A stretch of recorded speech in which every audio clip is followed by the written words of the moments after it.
Welcome to Like Nobody's Business, the podcast that goes beyond the bottom line and reaches deep into the heart of what really matters for women entrepreneurs, leaders, and founders today.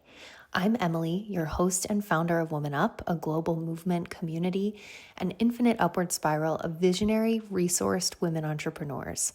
I'm also a business strategist and leadership coach and a 6- and 7-figure business mentor for women entrepreneurs with over a decade of experience serving women across industries to build regenerative, intentional, and innovative business ecosystems that are transforming the world for good, without sacrificing profitability, our integrity with our values, or what matters most along the way. Here, we know that business isn't just about commerce or consumerism. It's about culture and policy. It's about challenging the systems that keep us all from rising, amplifying solutions that move us forward, and reclaiming what it is truly our business to care about as women today, at a time where many systems and structures are in dire need of recalibration for more equitable futures for all.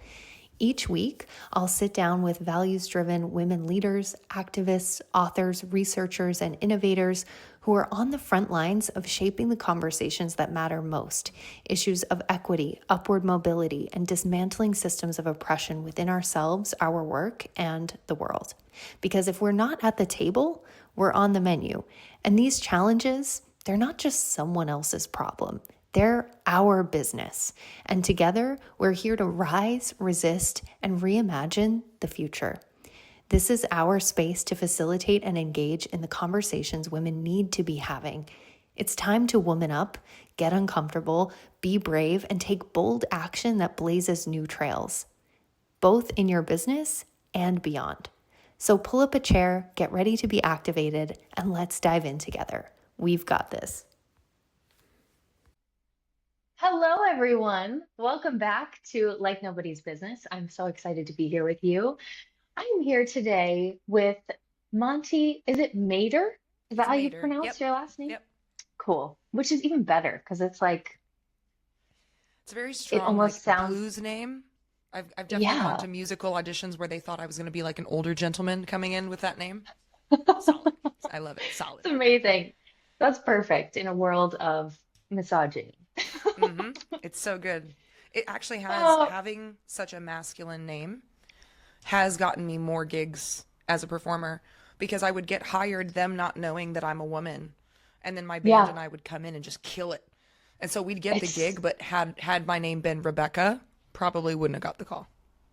That's so wild. I know that that happens for so many people. I have a friend whose name is Allie, and she works in like landscaping, and she stopped Oh, using her name as Allison and she just put Al. And yep. instead she ended up getting like way more jobs. So anyway, if you Yep. have a It's the same name, with like research paperwork. When a female author uses her first initial in her last name, it's much more likely yep, to get published than it is if she uses her first name. exactly. And J.K. Rowling, like Yep. all of Same these. thing. Yep. Yep. So pro tip for those listening today, if Oh, you have a history. name Here's that how to you get can more do that. jobs. Here's how to get more jobs. Yeah. If you'd like to make more money in Trump's America. Yeah, exactly. Oh. Exactly. So, Monty, I found her content online on Instagram just like last week, and it was so amazing. And I was like, who is this girl? She's awesome and blowing up. And I think you probably were on TikTok Yep. before. Mm-hmm. Yes. And I'm Now not that it's really, back. yeah, what a scam. We'll talk about that maybe. But anyway, so I found your content on Instagram and I started following you, and then I blew up like over the weekend, went viral for the first time in 11 years. Spoiler alert, it only takes 11 years to become an overnight success, if anyone was wondering. And no. And Monty is also, she's a Nashville-based fitness professional, metal vocalist turned speaker and educator with roots in Wyoming. She was raised in alt-right evangelical theology, and she now uses her unique perspective to challenge harmful doctrines and shed light on America's fundamentalist movement and its impact in American history and policy. She's a lifelong gym enthusiast and advocate for personal development. Her work in fitness, music, and teaching all has one goal: to dismantle harmful institutions and ideology and to challenge people to personal growth physically, spiritually, and intellectually. She's based in Nashville. Um, so the work that you're doing, obviously, there's a reason so many eyes are on you right now because it's so relevant. And I think it's helpful for people.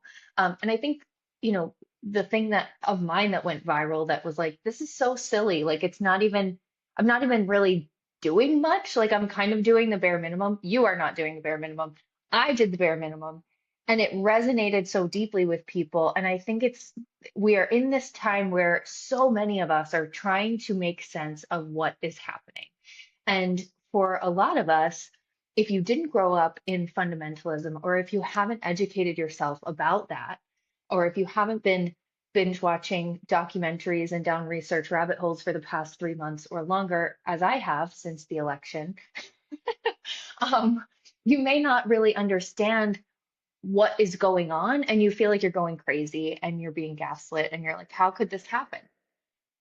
Right. Like, how did we get here? Like, there were some things, I think for a lot of people right now, they're like, there are some things about this country, about politics, about all of it that, like, yeah, we knew it was bad, but like, we didn't think it was that mass bad. Like, that many people felt that way or thought that way or thought scapegoating immigrants is the way to America's golden age. Like, there are so many things.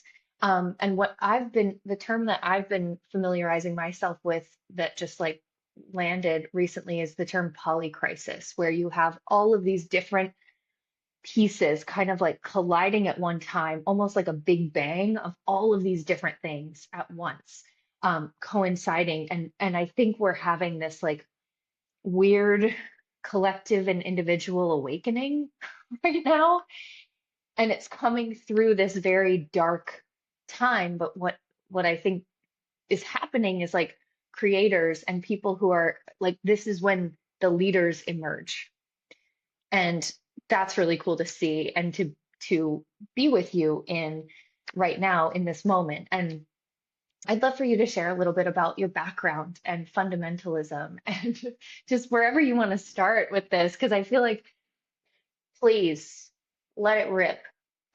So, but yeah, I took the keychain off the bag and, I didn't at that point, again, I was 16 and I had been brought up in this rhetoric. And part of the reason it is so hard for people to leave the movement is because this has not been about Christ in a long time. It's not about Christ. It's not about truth. It's not about the Bible. This is about identity. And what the right wing has done so masterfully is they have married their politics to faith. And so when you challenge people, how I was challenged in that moment at Liberty, you're not challenging their belief in the Bible. You're challenging what they identify with, what they Mhm. think makes them closer to God. In some cases, their only community is their church and their family. So in order for them to accept this is why people get so nasty online, because Mhm. they're afraid. Because if you crack that bubble, even just a little bit, you are shaking up everything that they identify themselves by. And so Right. when that happened to me at Liberty, I didn't deep dive at that point very much, but I understood the sentiment. And I have been someone who is really intuitive my whole life. Very like I don't like using the word empath because I think that that's overused, but Mhm. I can sense where people are at.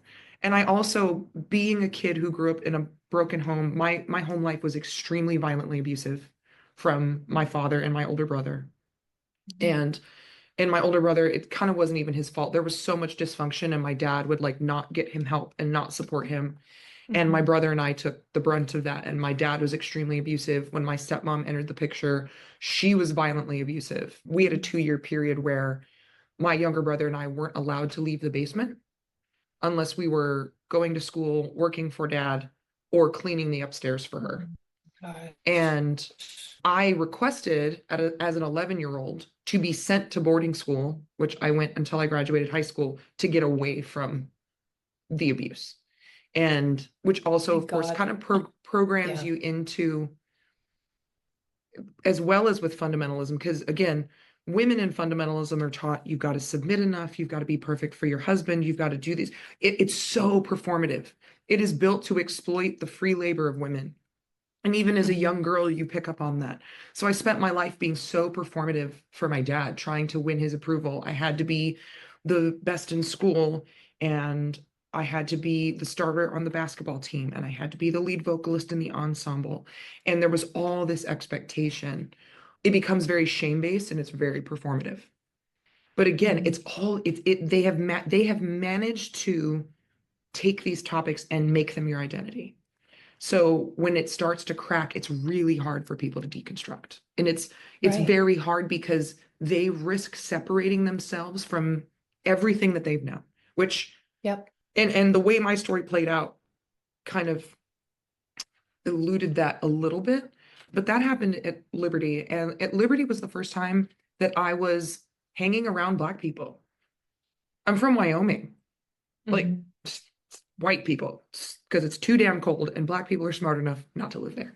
And like, but I remember like you have all these stereotypes, all this information of I'm not racist, but I don't think Mm. that Black people and white people should get married. I was taught that by my Mhm. father, that I should not Mhm. allow myself to get married to a Black man because of cultural problems. That's how they've rebranded it. Cultural issues. Mhm. And you have all these Hollywood stereotypes and how they're welfare queens and they're on like again, grew up with this dialogue my entire life. Mhm. I get to Liberty and I'm meeting Black people for the first time. And I'm like, these are the coolest people I have ever met. And I remember I was waitressing at this little ice cream diner because I was 16. It was the only job I could have because I couldn't be around alcohol because of Virginia state laws. And one of my coworkers was this Black girl. I can't even remember where she was from. I think she was from Virginia, but not from Lynchburg. And I remember closing up with her one night and we are cracking up. And I was living in the nice dorms on Liberty where like all the trust fund kids were. And I loved my roommates. They were so nice. I did not have anything in common with them, not just because of the age gap, because I was a 16-year-old, but like we lived two different lives. And I'm Mhm. sitting here with this girl and I'm like, I have so much more in common with her than I have with any of these white girls that I'm living with. So much more. And I've always been an extremely logical person. And even though my true deconstruction didn't happen until my 20s, I can now look back and see, even as a kid and a teen, where I would see something in the church and be like, that's fucked up. That feels manipulative. That feels wrong, which I'll touch more on that when Mhm. we talk about like misogyny in the church. But so then there was that, and it just opens you up to people because you cannot hate from an embrace. When you are Yes. holding people and you are holding them where they are, and you get to know them as humans, and you realize that for almost all of us, our common experiences far outweigh any difference we have. And, and that was Mhm. the first time my best friend Jordan, who I still love so much, even though I haven't talked to him in so long, but I still think of him fondly, talked to me. He was from New York and talked to me about his experiences with police brutality. And you're like, all of these people who are having these same experiences cannot be lying, right? Mhm. Like they did not have a convention where they're going to get all their stories straight. Like Right. that doesn't logically make sense. Right. That's like intellectually dishonest. But I was still post Liberty, still very conservative. I was 100% pro-birth, very homophobic, very transphobic. Again, I wouldn't have said that I was. I would have just been like, I just don't think it's right. I don't agree with your lifestyle. Blah, blah, blah, and Mhm. used all the cheap, terrible translations and manipulations of the Bible to justify my viewpoint. But the big change, the big crack for me was I got engaged in my early 20s, just way too young. But my Mhm. fiance at the time, his younger sister at 12 was raped and impregnated by her mother's boyfriend. Oh And my God. as the fallout Oh, happened, yeah, it had been going on since she was 9 years old. it's far And too common. it That's the is crazy so part is you common, say these things as if they're like we talk about these situations as if as if they it's an are anomaly. crazy Yeah. outliers. They're not. That's insane. And yet the policies that are currently in place, especially in states like South Carolina, where I live, it's horrific. Like what you're subjecting people to, what Yeah. you're asking of 12-year-old Yeah. girls. And so for the first time, because again, my dad made me write a letter to Bill Clinton's office when I was 9 about how wrong abortion was. Like, this is how deeply indoctrinated I was. But Mhm. all of the sudden, I've got this little girl in front of me. Right. She is a little girl, and I'm watching this all unfold. And I was very involved. His mother, like, I would take her to her pregnancy classes. And pregnancy is in my top 3 fears. I am like, I was in the back as a 20 something turning green, and it's all these teen girls. She was the youngest. I think the oldest was 19. Most of them were 15, 16. Most of them impregnated by adult men. And I'm sitting in the back. Mm. And again, I've always been logical to the point that I've had to go to therapy to deal with learning how to process emotions. Like, that's just, Me and it's, too. and it's an abuse response, but it's Yes. also just it's the way that my brain is wired. I was also raised by a man like a man. My dad had this weird duality about him where he was very patriarchal, Yeah. but also, like, I remember him having a moment with me when I was, I think, 12 or 13, where he was like, I'm going to teach you how to do everything. So you never need someone, you can choose someone. And I was like, Yeah. follow it, love it. He made me a little Yeah. too capable sometimes. Yeah. Isn't But it as funny I've, how those two things often like smush together, and yep, actually if you look at that, it's like these are completely counter, yep. or like how Because you cannot hate from an embrace. You cannot no, subjugate someone you love. So when it's your exactly. daughter, Hmm. all of a sudden the rules are a little different because it's your daughter. And I Yeah. was I was my dad's favorite child. Like, Hmm. the Of course, favoritism was very clear. you knew how to do it.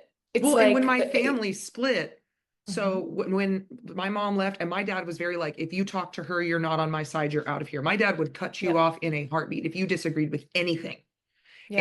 And my 4 older siblings ended up leaving, moving back with my birth mother. My younger brother and I are my only 2 siblings that were raised together our whole lives. And so I became the focal point and the focus for him because he knew I was smart. And Mhm. he would tell me all the time, he's like, you're my hope as a father. And I was like, "Ugh, no pressure." I've got that. I've got Yep. that from my mom. Yep. It's You're like just like, it's like she was 19 when she had me, and had big dreams for herself and was smart and lives capable. vicariously through you. And then yeah, and then I'm so proud of you. And I just want to say, like, I did that. Yeah. It's like, okay, Like, mom, I wasn't competing okay, against you, but okay. yeah, yeah. If you want to add that in, sure. But that, But it so many things that you're saying, I'm like, yep, yep, yep. And when you are raised in dysfunction, you develop what I think we both have, which is this sort of like sixth sense about like being able to tell exactly how to do the dance with yep, someone. you Um, become so manipulative.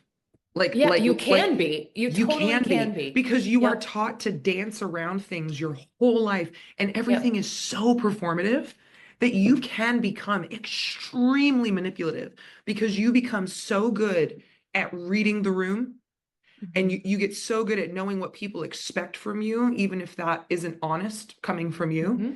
Like, I mean, I have the ability to chameleon myself in any room. I Hmm. choose not to anymore because by the time I broke out of this, I'm like, I have to be myself. I can't Hmm. do this performative bullshit anymore.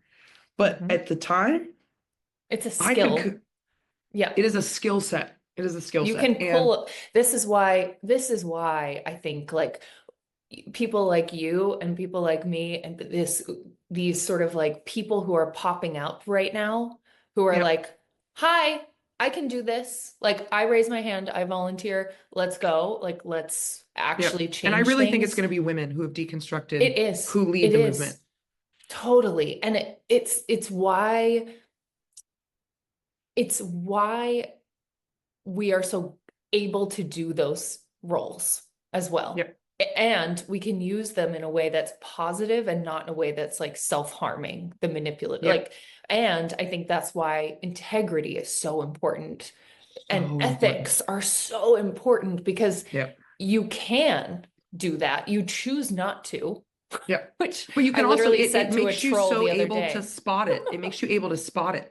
To be like, Totally. I know exactly what that is. Yeah. Exactly. That's why you and I, right now, you more than me at the moment, but like, this is why we sense the bullshit of everything Yeah. that's going on. We're like, that is so, how do you not see that? Because if you don't have that built-in thing from childhood, I think it's harder to see it. But when Yeah. you've grown up with it and you're like, oh yeah, I'm used to growing up with like a house on fire and no one admitting that the house is on fire and just Yeah. pretending that's fine and normal and it's not And fucking talking fine in and normal. circles and Yeah, yeah. or being incredibly manipulative or like, if you do this, you're getting cut off. It's just like, that's old news at this Yeah. point, It's like, like I'm I an see expert at that. this. What do you mean? Yeah, like I'm a fucking pro. What do you Yeah. mean? This is so easy to see. And yet it's like this is why it all makes sense. Like the dots connect looking backwards, right? Of like, Yeah. what is your purpose right now? How can you contribute and lead and create an impact and help people understand things and make sense of it? And I think that's what I just so admire about you and your work and what you're doing is like, who better? Like design a better freaking life path for someone who could do this the way that only you can. And That was that, something the video that I posted yesterday because I've been writing a book. It's more of a memoir. I call it Left It Behind. I'll play off Left mm, Behind, which is hilarious to me. But I've been writing this stuff down for a long time and I knew I wanted to publish it and I knew I wanted to start speaking about this stuff because I could not shake exactly what you just said, where I'm like, Monty, you not only grew up in extreme fundamentalism under a historian. My dad was a historian wow. who was also an author, and you grew up so deeply entrenched in the Republican movement, like, and you've been able to get out of it. Like like you have your life literally, it's like there's a banner that says, "Excuse me, this is your calling. This is," and Yes. I like last week couldn't sleep at all, and this was when things were really first going viral for me. And Hmm. I was like, oh, all of this all makes sense now. All the stuff I went through, all Yes. the stuff I've learned. Even I had changed the direction of the music that I'm writing to where it's very like Rage Against the Machine, but more directed at the church. And I was like, I've Mm. already been writing this project before any of this happened. Forever.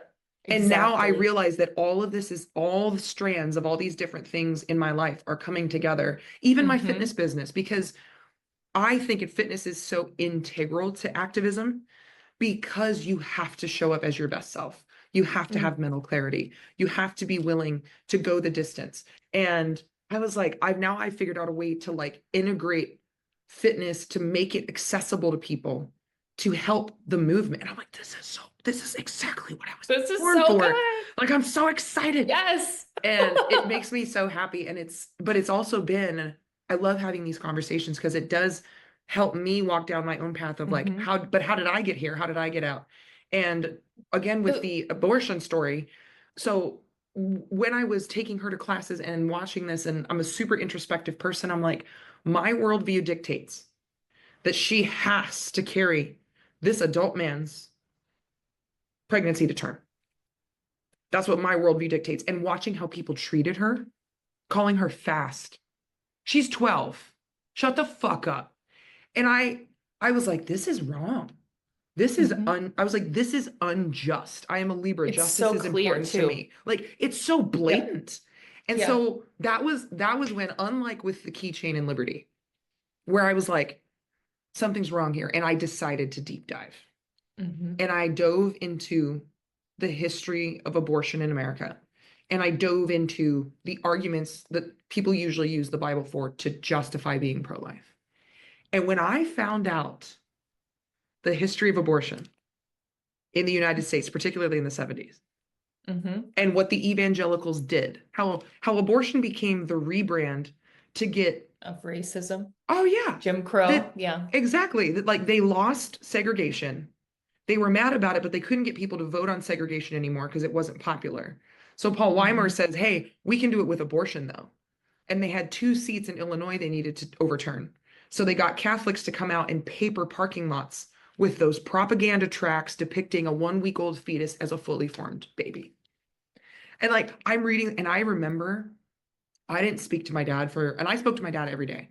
I didn't speak to him for like 2 months because that was when I realized, I didn't tell him what I was thinking because I was still nervous about being cut off. But that was when I realized I've been fucking lied to.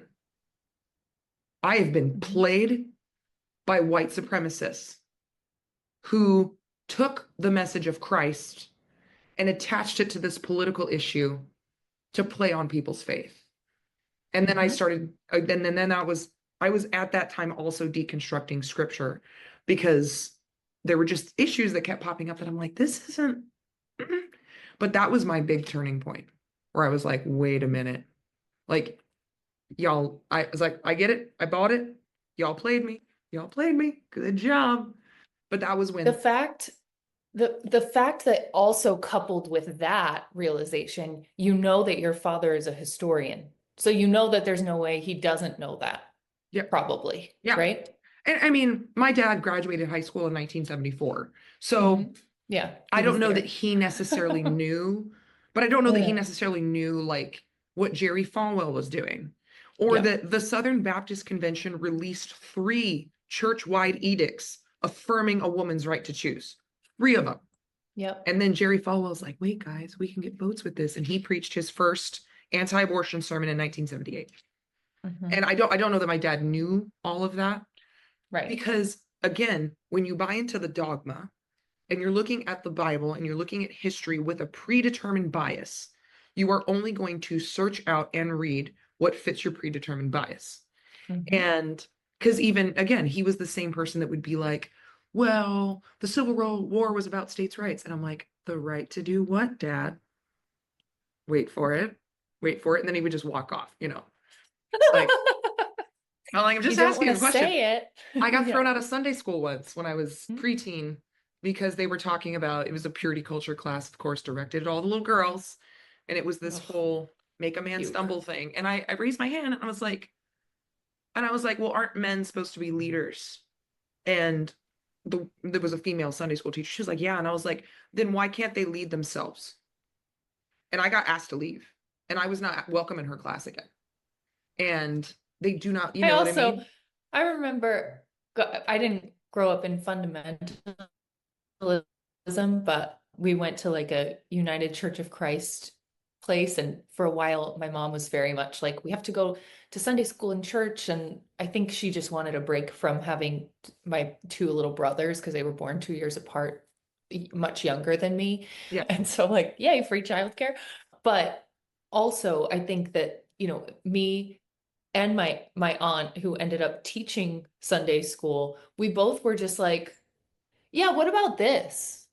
What about this? And like, no one could possibly answer anything. And it was just like, this is crap. Like, I'm not coming back here. This is it's like so clearly BS. Like, it's so weird that you think no one's gonna like ask one question at all. Yeah. It's so weird. And then you're like, that's why you have to brainwash critically. people young. That's why you have to be in the schools. Because you have to get them young, because if an adult comes into that, an adult's going to be like, excuse me? I don't think so. No. Like that's what it is. I mean, it's that is a like all of this is just history repeating over and over. Right. Even the doctrine of an ordained political leader, that goes back to ancient Egypt when they believe that Pharaoh was raw incarnate. Why? Because you're not going to have an uprising against a leader that you think is God or you think is appointed by God, which is such horseshit. But it's a smart manipulation tactic. The right wing, it's effective. It's effective. The right wing political movement is very smart. Like it's the temptation is to be like, God, this is so stupid, but it's smart because it works. And when you have a country where the majority of people only have a 6th grade literacy rate, it's easy to manipulate people. Yeah. And you can see it in the trolls on Instagram, even. It's like they literally cannot spell. And I don't say that in a way like everyone should have a proper education and should know how to spell and should know how to read in America today in 2025. Like what the and it's why they're so insulting, because they've been taught what to think, not how to think. So Yes. they can't manufacture their own arguments. So what do? Like in my case, oh, You're it's always dumb. yeah, no, it's the stupid nose ring. I'm not going to listen to someone with a cow nose ring. And I'm like, if jewelry derails your ability to have a cognitive train of thought, you have much more serious problems than my nose ring. Right. And part of the reason I wear it is because it upsets them so much, they'll comment Yeah. and boost me in the algorithm. So, Yeah, exactly. you know, Oh my just God, it's so great. It's so great. It's don't hate the like, player, hate the game. exactly. I And know how also to growing troll up the trolls. in such a rigid, like again, such a rigid, like modesty is everything, and don't dye your hair, and you can only have this many ear Mm, piercings, and you can only wear this. yeah, Now that I'm out your of it, especially being existence. an artist, a Mhm. stage performer, I'm like, I will go out to like the grocery store in like full furs. Don't I care. love it. Doing it. I've got 3 colors in my hair and my nose ring and crazy That's nails all the time because amazing. I'm like, I am going to be, I did not get the opportunity growing up to be Hmm. myself, to express myself. I'm going to do it now because I have one Hmm. life and I don't know how long it's going to be. Um, Yeah. but yeah, Hmm. they really don't like questions. They don't like anything that's different, right? It's all Right. so homogenous. And if you deviate from that at all, well, you're not part of the group anymore, which again is why people who ask questions get kicked out of the church, or why if the Hmm. pastor sleeps with a minor in the church, the minor and her family get the boot because they Hmm. have to keep this bubble in place. Otherwise, it all Hmm. falls apart. Because if you're Right. able to step out of it at all and look in, it's like, this is bullshit. And in my deconstruction, I went through a phase. So I studied theology in Israel. And again, most of my background is Christian theology. But in my 20s, I was like, well, I've been told, again, told what to think, not how to think. I've been told my whole life that, well, this is clearly the one true religion. And I'm like, well, how do I know that? I don't even know what other religions really say. So I read the Quran and I studied Satanism and I read the Book of Mormon. And as I was researching Mormonism in the origin of the Book of Mormon and how clearly like Joseph Smith was such a con artist. And I'm reading this story being like, how does anyone believe this? And the voice in the back of my head was the same way people believe that Jonah was swallowed by a whale. And I was like, oh my God. I was like, you're right. If I was an adult reading Jonah and the Whale for the first time, I would look at people like they needed to go to an asylum. Like, are you joking? The virgin birth. And I was like, wait, Hmm. what?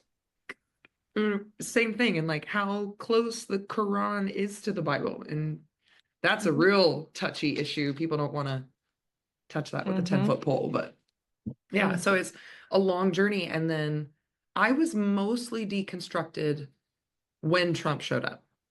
So Mm. up until Trump, I was a voting Republican. Had So voted 2026, or sorry, 20 2016-ish. 2016. Hmm. And Wow. I had voted against Obama both times. Not because I didn't like Obama. I didn't have, but I was following the routine of, well, I'm a Hmm. Christian, I'm supposed to vote Republican.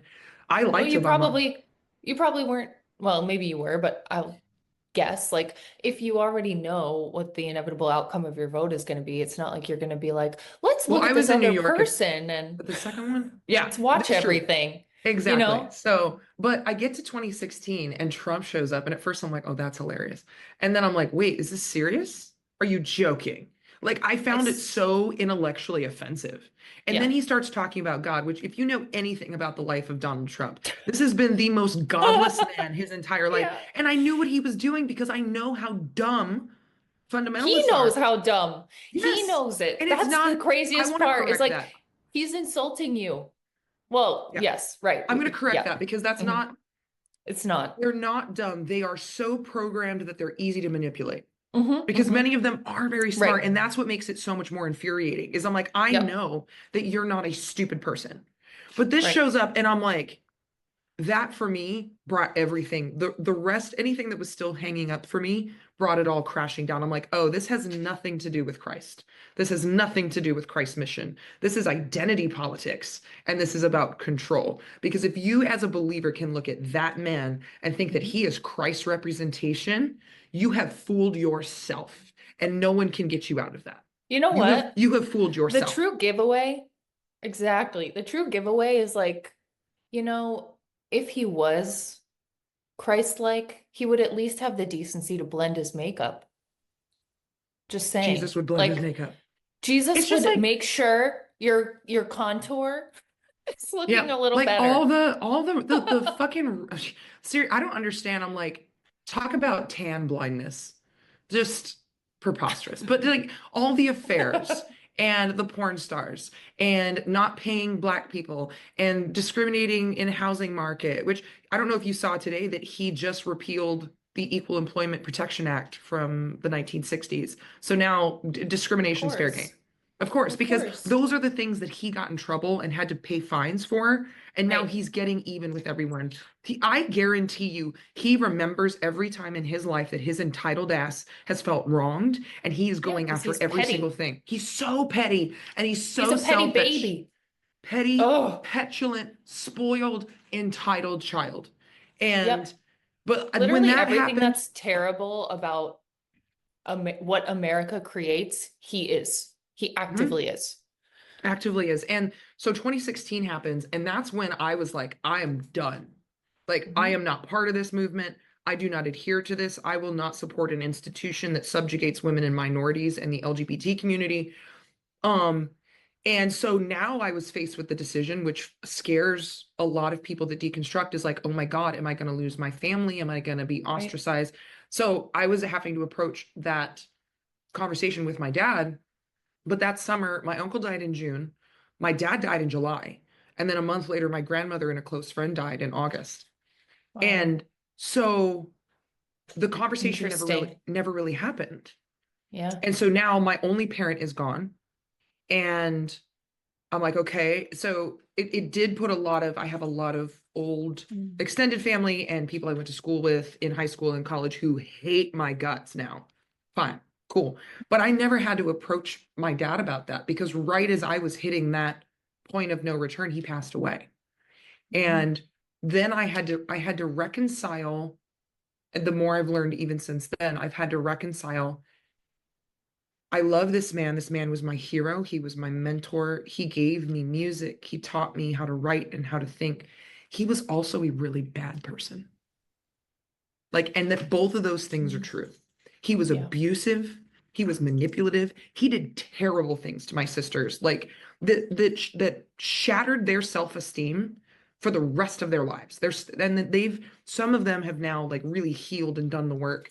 But and the same for me, like I had so much dysfunction in my relationships because of the abuse, not just the physical abuse, but my dad would tell me all the time how ugly I was, that I wasn't as pretty as my sisters, that I needed to try harder or a husband wouldn't want me. And like what that does to you when you do get to dating age, you take any attention you get Mhm. because you're so convinced that you're worthless, that you're ugly, that you're all these things. Well, this is the best it's going to get. I have dated some incredible men. Don't get me wrong. I have dated some fucking losers that had no reason even being in a room with me. Like just but it Mhm. was because of my viewpoint on myself. And so I had to really wrestle with walking away from the faith and also reconciling my relationship with my dad and healing that trauma and healing that abuse. And but my dad's death was one of the few things where I was like, I can't survive this. I Mm. can't. I fell into alcoholism the following year. I almost committed suicide 8 months after his death. And Wow. it was a combination of I was in a really unhealthy relationship that was also very violent. Mm. And I was dealing with his death. I lost 25 pounds in a month. And like I wasn't eating, I was Wow. just drinking. Like I would have wine for lunch. It was bad. And February 17th, 2017, I had everything planned. I had emptied my locker at work. I knew exactly what I was going to do to make sure that my roommates didn't find me. And I just had this one moment of clarity right before everything happened where I was like, there's more to live for. Mm. I can work through this. And one of the even though that grief was so intense and shows shattering for me at the time, one of the great things that happened was kind of the last vestige holding me to fundamentalism was that shame and that desire to please my dad and win his affection and Mm. approval. So when he Mhm. was gone, that impetus was no longer there. And it was no Mhm. longer about, I don't have to live my life for you anymore. Because I was Mhm. living my life very much for my father, my whole life. And that was the way that he intended it.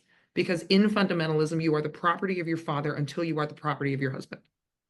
And that for me, it's weird to say I'm thankful for that, but I am, because it set me free and it really shifted the path for me to be doing the work that I am now, because I don't know that I would have had the courage to Right. be as staunch as I am had my dad still been there, because of how leached into the center points of my life he was. And yeah, so since then it's been deconstruction, and since then it's been like, no, this is completely incorrect. But then, Trump got elected. Even when Trump got elected, I was like, okay, it's 4 years, it won't be that bad. Like, it's going to be ridiculous and it's embarrassing, blah, blah, blah, blah, blah.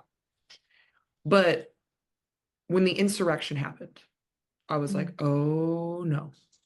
It's like, because one of the areas that my dad was a very, very well-versed historian in was World War II history. So that's another thing I've been studying my whole life. And when the insurrection happened, I was like, oh no, we're entering a different chapter. I've seen this before. And then when Project 2025 was released, and I read Project 2025 in its entirety when it was first released. And I watched the speech that he gave at the Heritage Foundation. And this was in 2022, before it really caught traction and people realized what it was. I think it was 2022 it was released. And I'm reading this and I'm like, oh my God. Like, this is a copy and paste of Nazi law. Like, the same thing that the regime did in 1933 to be able to overturn the Constitution and take people's rights away. Like, this is exactly the same thing. And that's when I started getting worried and started getting really scared, because I was like, this is dangerous. And, and here we are with a Sig Heil at the inauguration. So, but when I started saying things to people privately, so when Roe was overturned, I told people, Obergefell's going to fall, Lawrence is going to fall, Griswold is going to fall, Loving's going to fall. So that's your right to privacy in the bedroom, same-sex marriage, right to birth control, and your right to marry interracially. All of those laws were passed under the assumption that you have the right to privacy. And so was Roe. So when you knock down the precedent of the right to privacy, all those laws crumble. And the reason that 5 states right now are trying to reverse their ratification of the ERA is that they understand that if women are protected in the Constitution, it gives women a leg to get their reproductive rights back. Because you can't say that both people are equal and protected under the law while one doesn't have bodily autonomy. They know that it's a constitutional violation. And the reason that they're trying to rescind their ratification is because they realize that. But that's not new, because when the 14th Amendment was passed and the 19th, there were states that tried to rescind their ratification, but it's like no take backsies, provided the Constitution stands. But when I started telling people, they're like, oh, it'll never get that bad. It'll never be that extreme. And I'm like, I am telling you that it will be that bad. You've been in the room. I've been in the room. You've been in the plot. Like, yes, I've been listening to these political discussions since I was a child. And I remember them telling us in church that as women, our goal was to have as many Christian babies as possible so that Christians could take over the government. That I did not infer that. That was stated explicitly as part of our mission as good, godly Christians. This has been in the works for since the Civil Rights Act passed. This has been the goal, because we have not come to grips with the foundation of white supremacy in our country and in our faiths. We won't face it. We won't talk about it. We won't be honest about it. We're certainly not willing to dismantle it. And this has been the goal the entire time. The ending of birthright citizenship is simply to overthrow an amendment, because if they can trash an amendment, the rest of the Constitution is up for grabs. It's the same thing with Roe. If you can overthrow one thing that was passed on the right to privacy, you can now get to the others. It's the same with the Constitution. And if they do so, they will take women's right to vote away. Because fundamentalism believes in household voting, where the man gets to cast the vote for the entire family and she has to submit to his choice. Again, preached from pulpits in my lifetime. And people need to, especially women who have deconstructed, women who are not fundamentalists but also believers, have to understand that that's coming. And this part of the reason that I started getting so much more vocal is because I'm like, I have to sound the alarm somehow, because people who didn't grow up so entrenched in the movement don't know Don't what's coming, and realize don't know that this has been the plan the whole time. And especially that's the I'm really hoping thing that Christian women especially wake up. I'm losing your video a little for bit. me was I was There it is. hearing. Ah, are we back? Okay. Yep, we're back. I heard you, but my The thing was video going just weird. glitched out a little bit. Okay. Yeah, I think same. As soon as I started hearing about from people who had deconstructed, and this was like maybe right before and right after the election, I started seeing this stuff about Project 2025, about the actual implications of this, about all of it. It's like people that like, first of all, I was like, no one knows this. No one knows this Yep. unless you have actively been raised in that and deconstructed and are now I pointing it out. volunteered on John Thune's campaigns in middle school. Yeah. See, you don't I have been know it unless entrenched you've in been in this the inside. my whole life, my Yeah. entire life. And I know that's why I can call their bullshit. And I'm like, I know what you're doing. And also, I know the Bible so well that I'm like, you're not going to use the scripture to manipulate me. And you're certainly not, anyone in the room that can hear me is also going to know that you're not going to manipulate them, because that's all this is. And that's why, I mean, Christianity Today, the editor, released a editorial about how Christians refer to Christ as weak and liberal now, because they want judgment God. They want a king. They want genocide God. They want kill the firstborn God. They don't want the God that says turn the other cheek. They don't want the God that says love your neighbor, but doesn't say that you get away with loving just the white neighbors. They hate that shit. It makes them angry. That's why they don't focus on Christ.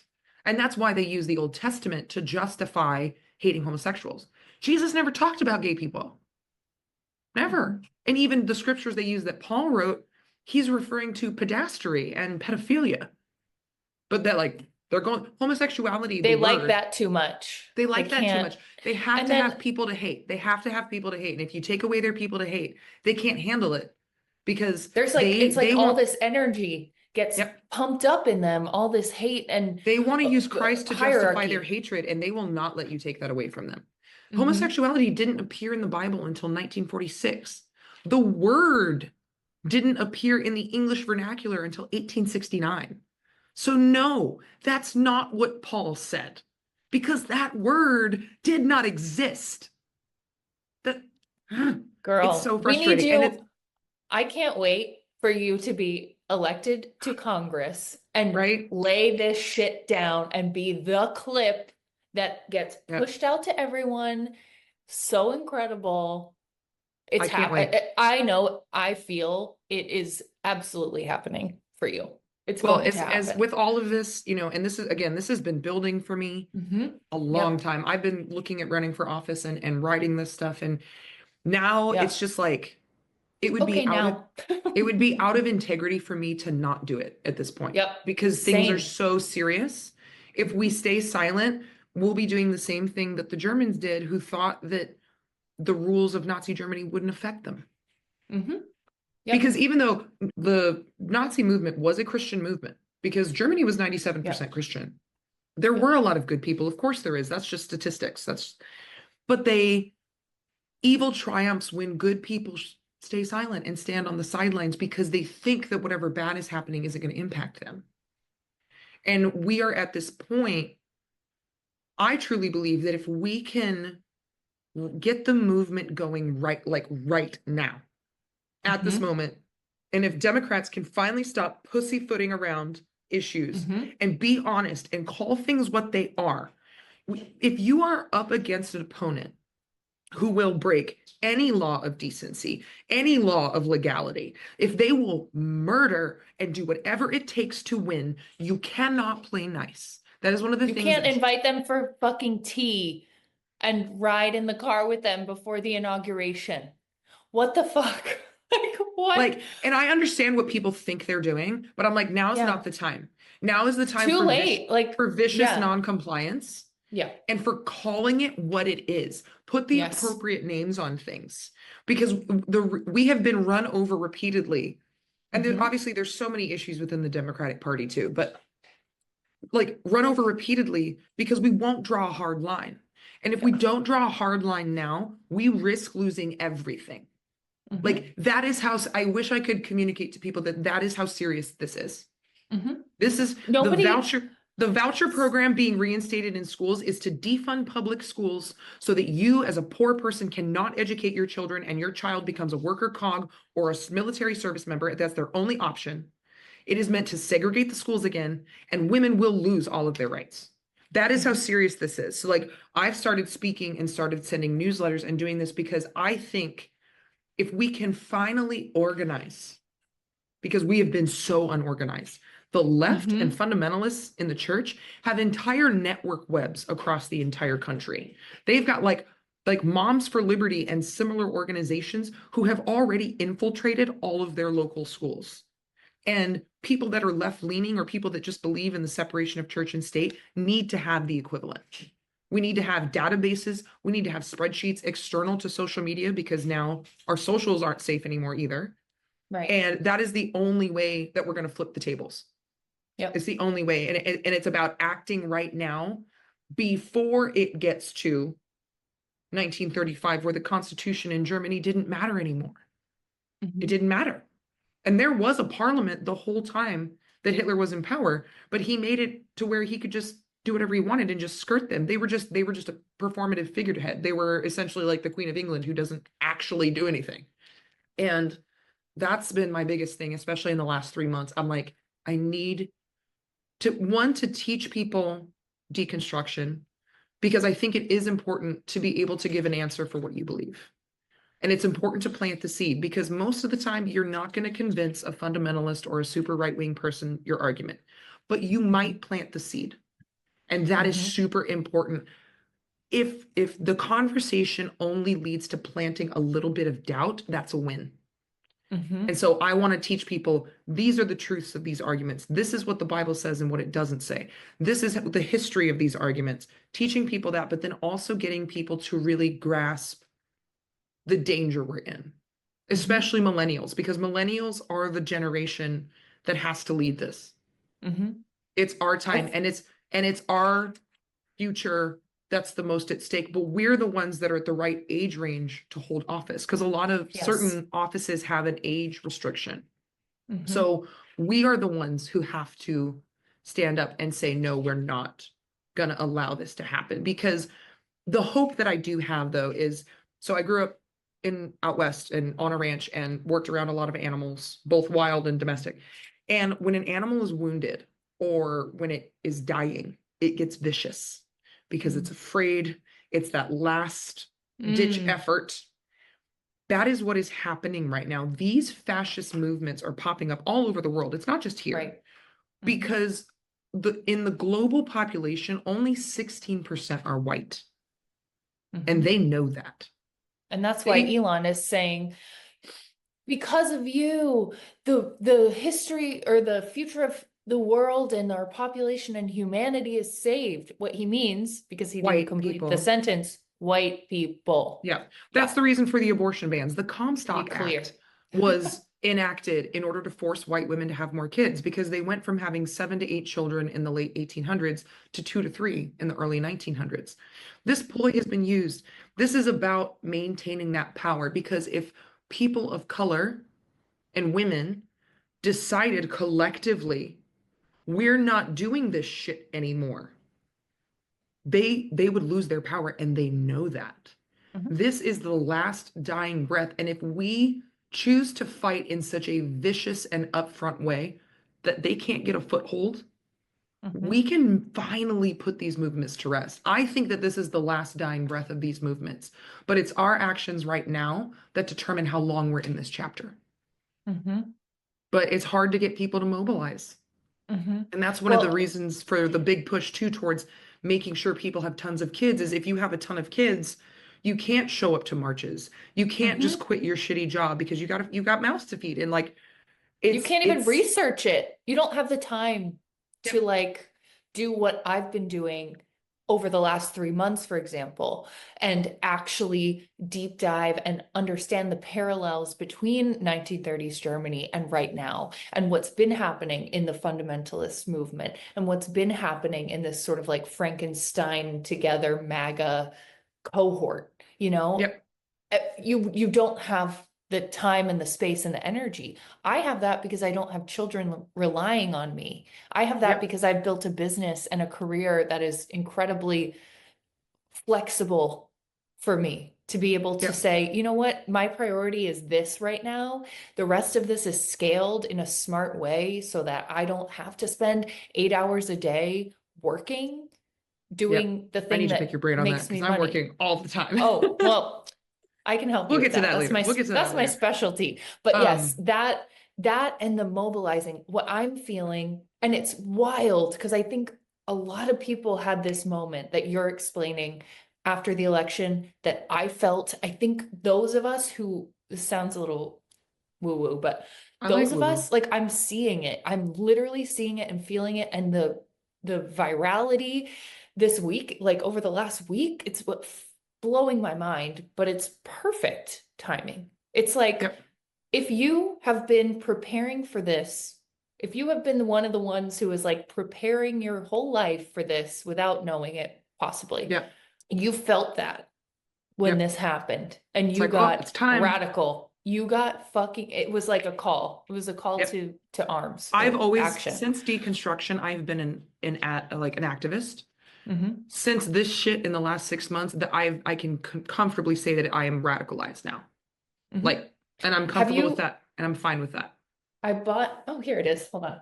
This book, Let This Radicalize You. Have you read this? I have not, but I sure will. Can you Okay. email me that later? Yes, I absolutely will. Because I'm reading all the time. But it's like but I'm also like, I am afraid. Like, I'm Mhm. not going to mince words on that. I'm a brave bitch, but I'm also afraid. But I Yeah. also am so excited because I recognize that we are making history right now, Yep. and we have a chance to finally change this shit. Mhm. And one of the things that I'm trying to do, and I'm going to reach out to content creators that have bigger followings than me, but follow me. Mhm. I want to get in touch with Bernie Mm. because Bernie is the only politician that I know of that has stood on business from day one. And he has been consistent in his entire life. We, as a movement, need to organize, and we Mhm. need leadership and resources to be able to do that. So I don't care if I have to fucking call his office every day for the next Yeah. six I'll months. do it with you. I'll do it Exactly. too. Like, be like, I need you to contact me. I need you. We have to have those databases, those webs, and start educating Yep. ourselves. Moms need to be going to school board meetings and shaking shit up. We need to be running for local office. Know who your local judges are. Yep. All of this started in conservative states and built its way upward. Mhm. When South Dakota enacted their abortion ban way before Roe was overturned, it was a Mhm. direct challenge to the Supreme Court. They knew what they were doing. They knew Mhm. exactly what they were doing. And they've been organized, and we have to get organized, and we have to get vicious and Yes. call things what it is. Be honest Mhm. and be comfortable with the fact that it is going to cost you something. And that may come Totally. in the form of, it may cost you, your family may, just, excommunicate you, your church may kick you out. And at some points, if there's violence or if there's, riots, we may have a physical safety issue, and you have to be okay with that because that's Mhm. how revolution happens. And Mhm. that actually, I understand the risk and I'm excited about it. I tell people all the time, I'm like, yeah, I was like, okay, my family Cool. hates I'll me. follow Cool. Fuck you. them. I don't care. Yeah. Like, it's Same. fine. I feel that too. And it's wild. It's crazy the way that you just said something that I've been having this like, I'm a very visionary person in Yeah. general, but I've literally been seeing, like, I'll get these like almost prophetic, like visions of Yeah. something. And it comes in like little moments, Yeah. snapshots. I'm a And what really I've big, been, go ahead. Sorry, I didn't mean to interrupt you. oh, sorry, no, what I've been seeing is a like web, like tree roots connecting web underground, moving in silence, but a fucking force. And now with, people are people are literally flocking out of the woodworks to my Instagram page of all places, right? Like it's like so dumb and so awesome. Yep. It's like It's amazing. Like literally, like this so is where this is the yeah, forum. Okay, like this cool, is it. whatever. Okay. Cool. And but the things people are sharing, the way that they're pouring their hearts out, the way that they are saying, "Oh my God, I've never seen someone who," which is silly because I'm doing the bare fucking minimum, to be quite honest. Like, I've never seen someone who looks like you who thinks this way or something, Yeah. things like that. And it's like, really? That's fucked up because I know a lot of people who look like me and think this way. They just don't use their voice. They don't use their Yep. platform. They're too scared. They're afraid of losing money. They're afraid White of losing comfort. people. Yes. And it's like, that is what is people are saying it is so refreshing to see you right now, to Yep. watch you doing this. And And your again, voice will I don't enable women who look exactly, like you to and that's speak the up. point. That's Yeah. the point. And that's Because we what's need, like, you happening. have this all-American, like, I look like an artist, right? Like, there is no doubt, Mhm. like, people can pretty much determine my viewpoint. They don't know how smart I am, but they'll Right. determine my viewpoint by how I look. But people look at Mhm. you, they're gonna assume you're MAGA. You're in South Carolina as a pretty blonde white girl. Shit. Dancing in front of a flag. Exactly. That's how shit gets flipped over. I'm like, this is and my best friend says this all the time. She's like, that's your fucking superpower. You are Exactly. undercover. Give me a Basically. second. I'm so sorry to interrupt. My cat is It's like okay. making so much noise, and I don't want it to be in the background of the recording the whole time. It's okay. I don't hear it, so maybe it won't Buddy. be. I am so sorry. He found It's a okay. wad of wrapping paper and was like going to town. Not, I'm not allowing that.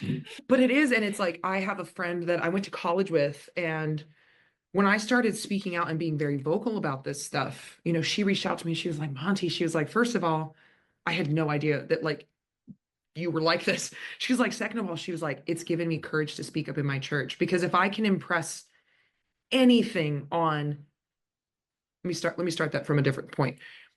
There are a lot of really wonderful Christians. Mhm. There truly are. And there are so many who are so loving and believe in choice and the separation of church and state, but they have been too quiet for too long.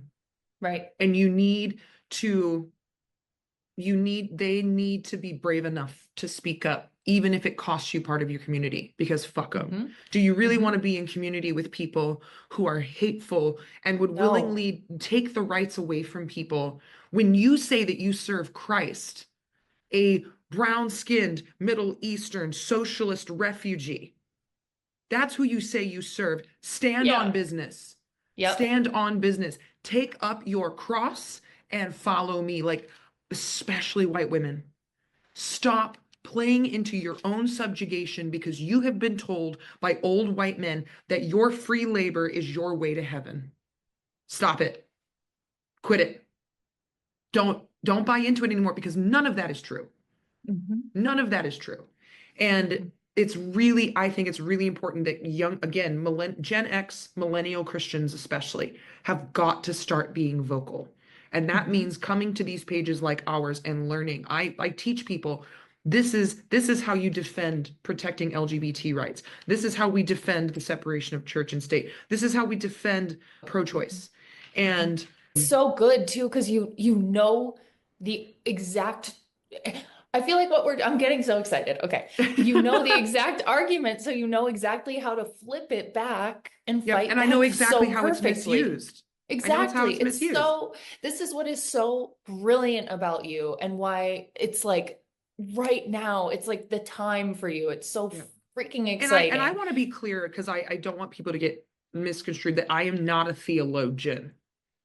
I want to make that clear. 95% of the American population, I can skate circles around you with biblical knowledge because of how I grew up. I did study theology in college in Israel, and I've done a lot of extensive study, but there are going to be people like Dan McClellan, is that his name online? Who I he don't is a know. theologian. He is his job is, and he's not a Christian, but he is a biblical scholar. And he is really big on data over dogma. and he gives historical context, and he's much more well-versed in ancient Hebrew and ancient Greek. The people like him as well are going to be super important, because he'll present an issue and be like, so in the context of culture, and like, this man has trained his whole life for this. Like, he is an expert. And I love that those are popping up too, where actual experts are showing up, So, because people have been asking me, well, what translation do I read? And I'm like, well, the translation you can understand, but also like, you don't have to read it for God to love you, like. Right. That's the other thing. Like, one of the things that has infuriated me, I'm a pretty aggressive person. Always have been. I love it. It's just a person. Again, if your personality were any different, the message would get lost, I think. Yeah. It wouldn't be heard exactly that way. Yes, I am literally made for moments like this. I have been a warrior my entire life, and I have always been aggressive. I have always been run through the wall, and I have always particularly had a lot of rage towards injustice and unfairness. So like that shit sets me off, and I will clap back on your ass so hard. The reason I went viral is because I clapped back on that motherfucker that was like, when have you been to church? Never. And I was like, you cracks fingers. Like, I was like, bro, you are not stepping to me like that. I will own you. I will make sure you don't sleep tonight. Yeah. So like, I'm so aggressive. I am. I'm getting hyped now. I'm like, oh. Me too. No, but I can be too. And people are like, what do you do in your spare time? And I'm like, I just rage all the time, pretty much. I'm raging on stage. I'm raging in my fitness classes. I'm raging on Instagram. Like, just crushing it all the time. But it's this beautiful time. It is, because and I've had so many people online message me. Two things have stood out. One, the abuse that the church has participated in the trans community has been devastating. And I have a couple trans friends, one of whom is a musician here in town. We're writing a song together. But I'm getting messages from teens who are saying, my parents tell me that I'm filth. They tell me that God's going to send me to hell. One 14-year-old messaged me and said, I feel like never happen. You should never say that to your child. Are you joking? What the hell? Yeah, one 14-year-old messaged me and said, I feel like I have to choose between living a lie or killing myself. 14 years old. This is the harm people like fucking Nancy Mace are perpetuating in the state of South Carolina, in Charleston. Some of the laws coming your way are scary. Sickening. We're probably going to leave. Yeah, you're going to have to. Not that changes it. We're going to leave. We are. Well, here's the thing. My husband is on the phone right now with a realtor. Love it. Like, currently, right this second. Well, here's the thing. It does make an impact. Give my money. I will not give my money. I will not give my taxes. I will not give my anything here. I will not host my events. I will not anything. And so now, and that's what's about to happen. I was just thinking about this morning. It's like, if we all, there's going to be a great migration to blue states, I think. They're going to become sanctuary states. Yeah. And then, for women. And then what's going to happen is they're already economically better producers.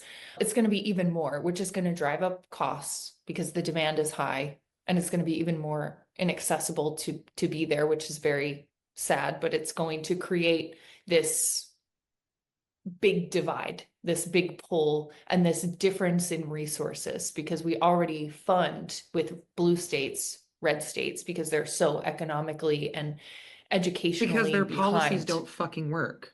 Exactly. But we don't take that as data and evidence and proof to say, oh, because science isn't real. Look what's happening. Science isn't real. Climate change doesn't exist. Facts aren't real. Experts are stupid. And the red pill is not a sleeping pill. But you hit something though, that I think this is part of my optimism is that, so for instance, the law, I don't remember the numbers right now, in South Carolina, where they're trying to criminalize or to allow the death penalty for abortion.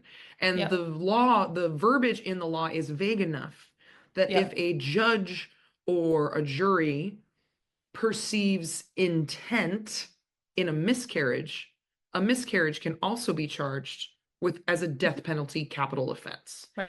So and I don't have to speculate because Amari Marsh in South Because Carolina how do you know you didn't do it on purpose? Yep. Yeah. Well, they're already doing it. Amari Marsh, I think she's 23 or 24 now. She was already charged with homicide for a miscarriage. I don't have to speculate. They're already doing it. But here's what's going to happen. So the goal of the law is the subjugation of women, keep women out of the workforce, out of education, and in the home, making babies, preferably white babies, right? The problem is, women are going to leave. And South Carolina already has 14 counties with no OBGYN care. Families are going to leave simply because they can't get medical care, even if they're conservative. Right. So in Texas, same thing. Also, Texas is having schools closed down because they enacted the voucher program. These economies are going to collapse. Right. These states. And what I need blue states to do is be like, nah, motherfucker, we're not sending you our money. Yeah. Like that, I think that's what's going to happen. I think that the way that this is going to get overturned is by allowing these people to live the consequences of their own bad policy.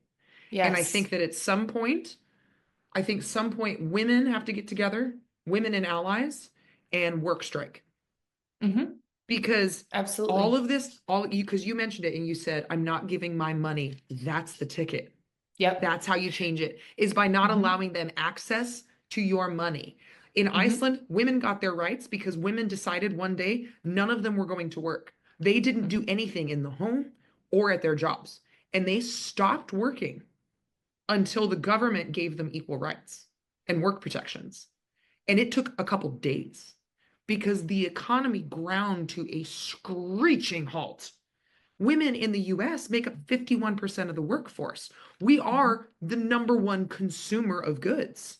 If we decide that we're not going to spend money and we're not showing up to our job until you fix this shit, because I think it's going to happen. I think that the movement is going to get big enough that we'll be able to enact this. If millions of people, half the population who did not vote for this madness, decide we're not going to work and we're not coming back, it's going to be a nationwide strike because prices are going to get so high. Things are going to get so bad. These laws are going to get so draconian that eventually people are going to be like, no, we're not showing up to work.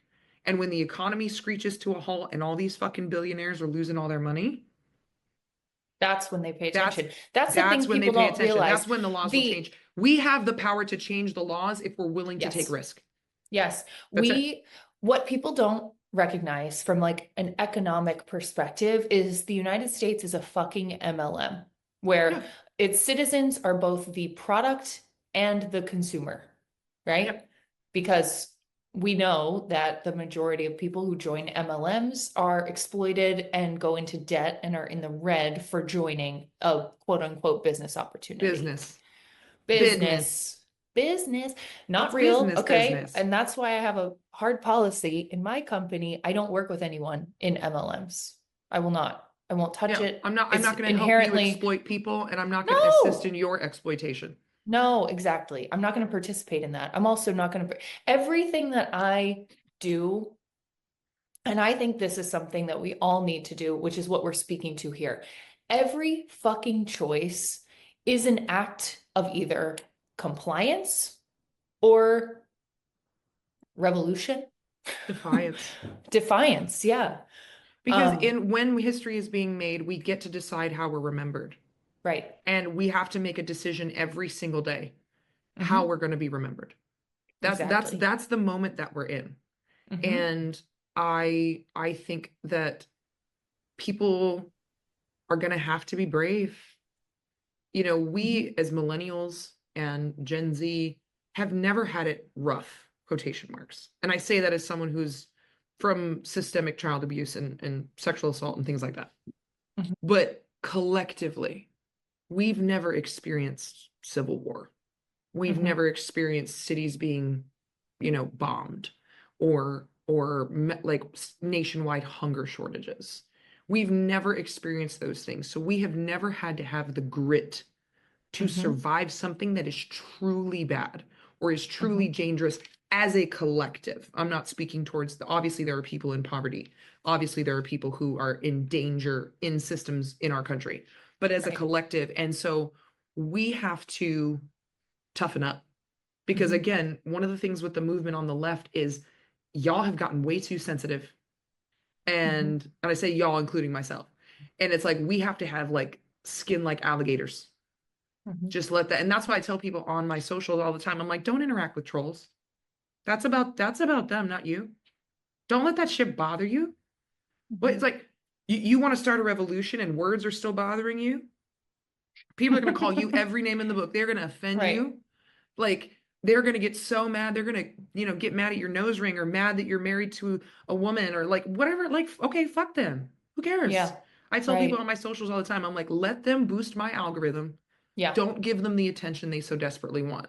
Turning the other Exactly. cheek is not about taking abuse. It's about leaving the room. Mm-hmm. It's about like, ooh, that shit's about you. You might want to go to therapy. I'm Yeah. out. You need therapy more than Instagram. Yeah, don't engage. Don't waste your Yeah. energy. Don't waste your energy. And also just be tough enough that that shit doesn't affect you. Because if you Yes. break down every time someone attacks you as part of this movement that's coming, you're going to be broken down all the time.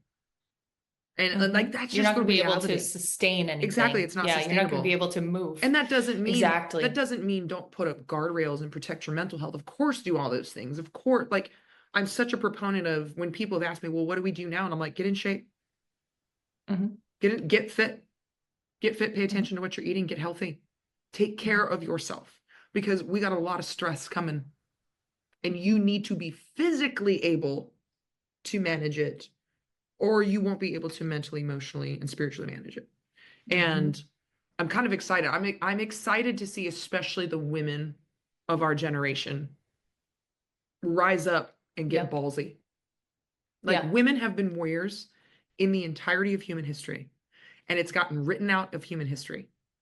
We have been able to do this always, always. And now I think we're going to see globally this change. And one of my favorite, so my grandmother my grandmother and my great aunt were both the first female pilots in the Rocky Mountain region. Wow. My great aunt was the safest mountaineer pilot. Also, she competed in like transcontinental races. My grandmother was recruited to be part of the WASPs, the female air force that originally was going to fly missions over the Bering Strait to supply the Red Army. They didn't end up needing to because the bombs dropped, war ended. But I, because of growing up with that knowledge and knowing that like women have always been able to do this. Have you ever heard of the night witches? I don't know. I don't Okay, think so so. this story, I get goosebumps thinking about it. But in the Red Army, they needed more pilots. And there was one female pilot who was kind of a local folk hero who was a woman. She was the only one. She lobbied with Stalin to have a company of female pilots. So these girls show up. These girls were 18 to 24, most of them. They show up, they train, they teach them how to fly. And these girls are using like the worst airplanes. They're not getting the top of the line products. They're using ill-fitting men's uniforms and men's boots. And a lot of the planes were like open cockpit and like all these things. They train these women who became the most deadly flight company per capita in the Red Army. One of them, Wow. she became known as the Rose of Stalingrad, and the Nazis were terrified when they would see her plane because she had white roses painted on her plane from her planes that she had taken down in dogfights. She took down the #1 World War I ace Nazi pilot. And when he went Wow. down, he survived the crash. He demanded to be introduced to the person who brought him down because he'd never been shot down. And when they introduced him to her, he thought they were playing a joke on him. But these women 18 to Mm. 24 years old, fighter pilots, kicked ass with cheaper equipment, not as much resources. They, in normal training for what they were doing, took 2 years. These women were trained in 6 months Wow. and were ballers. We never hear about that. And Mm-mm. when the Of war was course over not. and there was this big celebration with the Red Army, their company wasn't invited to the parade, weren't invited to participate. Women have been, we've been Mm. warriors and builders, and we know so much of now about like how much scientific discovery was taken for women and stamped with a man's name. We've been able to do this forever, in the entire And existence of ever. And we've and just you been know told that what? we can't. And you know what else we have working for us? Likability, in a way. Empathy, Empathy, likability. People social are drawn, intelligence. magnetism, Yep. more charisma, I think, than men Yep. typically. I don't know. That could Well, be I think not true. part of that I think is the negative impact of misogyny on men, in that Yeah. men are not taught to emote. Mm-hmm. You're not taught to Yeah. emote or handle your emotions or feel that you can express them a lot of times. Like men don't feel like they can confide in people, which is so sad. Which is so sad, but Mm-hmm. it also it makes you unlikable in a lot of ways, but it also makes you inauthentic Right. because nobody exists in an emotional vacuum. So it Right. makes you seem not real. Yeah. And And that's you one of the are. You like dehumanize your own self. yeah, it Yeah. dehumanizes you, and it's misogyny that tells Mm-hmm. men, well, your only purpose is a paycheck. Women didn't tell you that, men told you that. Right. Because if you would get in touch with who you are and you'd be open and you'd communicate and you'd be open to women being powerful, what if you had partnership with a Mm. powerful woman who's starting a business or has a great career, and it allows you to quit your shitty job you hate and pursue something you love? That's Right. what That's partnership does. That's what exactly. That's partnership does. Misogyny has lied to men who mm-hmm. think that it will unempower them to not be in this position of control, Right. when actually it will allow them to live as fully human, maybe for the Right. first time in history. Oh, exactly. This is what my husband and I talk about this often because he's amazing. He cooks every meal Oh, I for love the a man that past can four cook. years. Love a man He's that can so cook. good and he's like really good at it. So we'll go out to eat at like the best places and we're like, I feel like Yeah. you could have made this better Yeah. at home. So he's amazing at it. He loves to garden. He's like, I need a farm. I need land. I need to be with my plants and commune with nature in this way. He's And he's he's like, he's kind of a he goes, nester. he's amazing. And he goes Yep. out and he takes his camera and he's like, I saw 3 bald eagles today and 4 hawks, and it was amazing. I And love that so he's much. like, he would be like, if we do decide to have a child, he would be a very excited, active father, you know? Yep. And so he struggles with this sometimes because he is like grappling with this thing in his brain of Programming from the being time he was a child that he, emasculating, right? yep. Like of that being emasculating in some way that he's actively choosing to do those things. And it's like, no, you're just fully human. Yeah. Like actually it's full humanity and Women don't come out of existence. the womb knowing how to cook. No, Like exactly. that's These it's are not a learned gender default. skills. These are learned Yeah. skills, and everybody's passions are different. And I So weird. remember, I tell people this story all the time. I was dating a guy who is a chef. So again, Hmm. win right there. I've Because only ever dated chefs for the most part, and it's yeah, the best move. It's the it's best like no, move. his Highly like and like recommend. professionally, his job is a chef. No, yes, And same. oh, Like he's a chef. I love it. yeah. Fucking Well, love it. not But not him, but a different one. Yeah. yeah. And so, there was that aspect. But he was like this big, like athletic, burly, bearded Viking man. Yeah. And Yeah. we go get pedicures together one time, which win number one. But then he's Yeah. like, I think I'm gonna get a color. And I was like, I'm so turned on right now. Like, like, excuse me? I Yeah. was feral for a week over that. And so many men would look at that and be like, oh, what the fuck? And I was like, dude, that is your own insecurity. Because as a Yeah. 5'10" athletic, like woman, that is hot. That is so hot to me because it shows me how I love comfortable it. you are in your In masculinity. yourself. And he has a Yeah. son, and I love how he's raising his son to just be a Mm. human first and a Yes. man second. Be a human Yes. first, be a woman second. Like Hmm. it's it's Exactly. crazy. But I'm so excited because I feel like these systems are fighting so hard for their last breath because they're struggling to survive, because we're collectively waking up. We're seeing the bullshit. We are kind of repeating energetically, even the interest in plant medicine is Hmm. kind of the same to the civil rights movement and the Vietnam protests. Mhm. We're kind of repeating that energy. People started Mhm. experimenting. People were leaving religion. They were experimenting with mushrooms and psychedelics because they were like, there's Mhm. more out there. I don't buy into this, white picket fence, American dream propaganda, because it is propaganda. Mhm. The only way that Yep. you can believe in the American dream is to be sleeping because it's not Yep. real. It's not real. Yep. It's not a real thing. And we're kind of experiencing that same energy, which I love, especially as someone who like is so supportive of plant medicine. And I'm excited for it because I think women are leading the charge, really waking up and getting aware. It's because Yep. we've understood that these systems are not built for us. Right. And Black people have already been there. Black people are like, yeah, bitches, Yeah. you guys Welcome. never had the pen. Welcome to the Yeah. team. Thanks Yeah. for finally getting here. Yeah. But I think that men as well are starting to, and it's unfortunate that we do have the red pill movement, which is really impacting young men.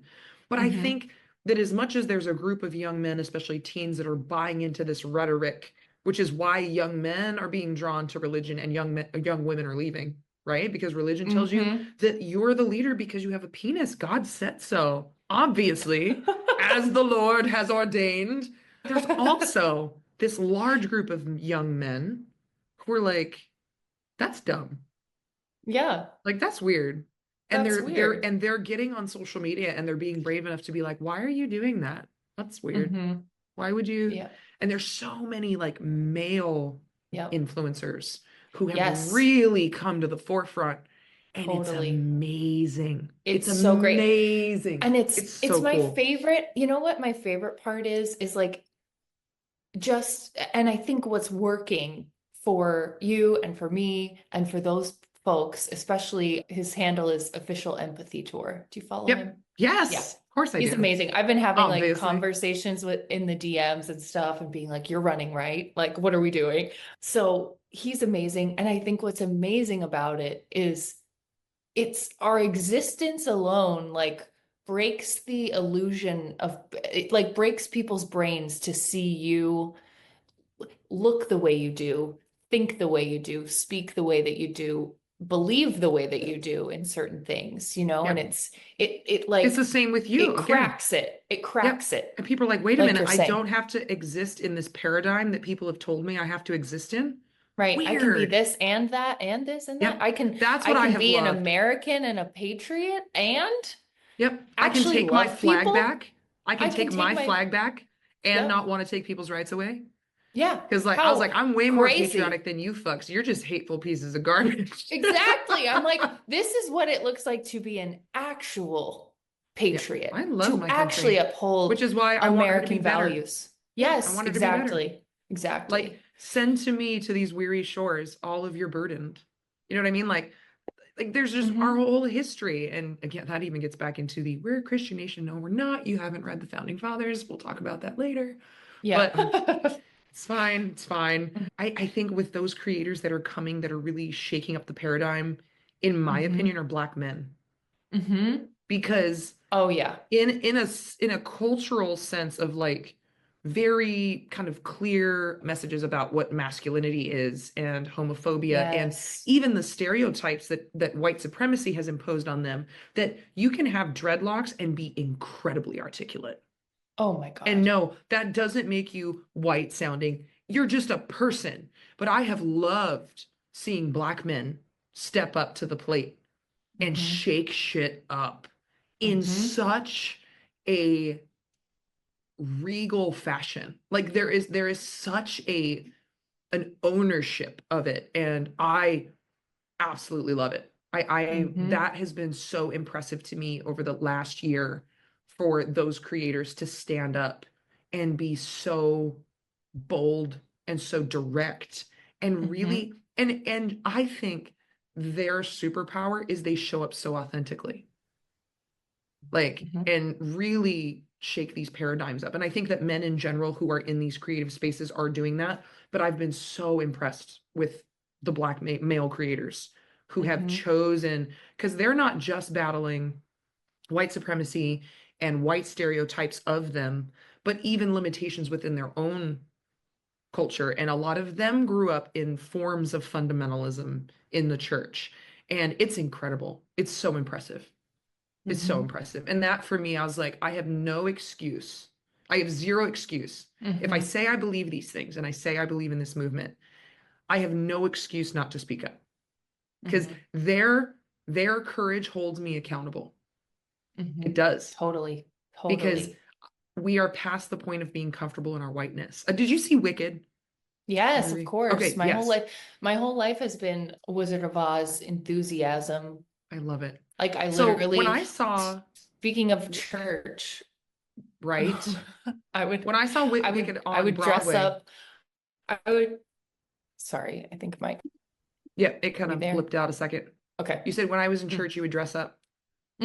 I would dress up as Dorothy for the first like 5 years of my life. And my I loved it. pastor would be like, "Good morning, Emily." And I'd be like, "I'm Dorothy Gale from Kansas, obviously." What do you mean? Obviously, clearly.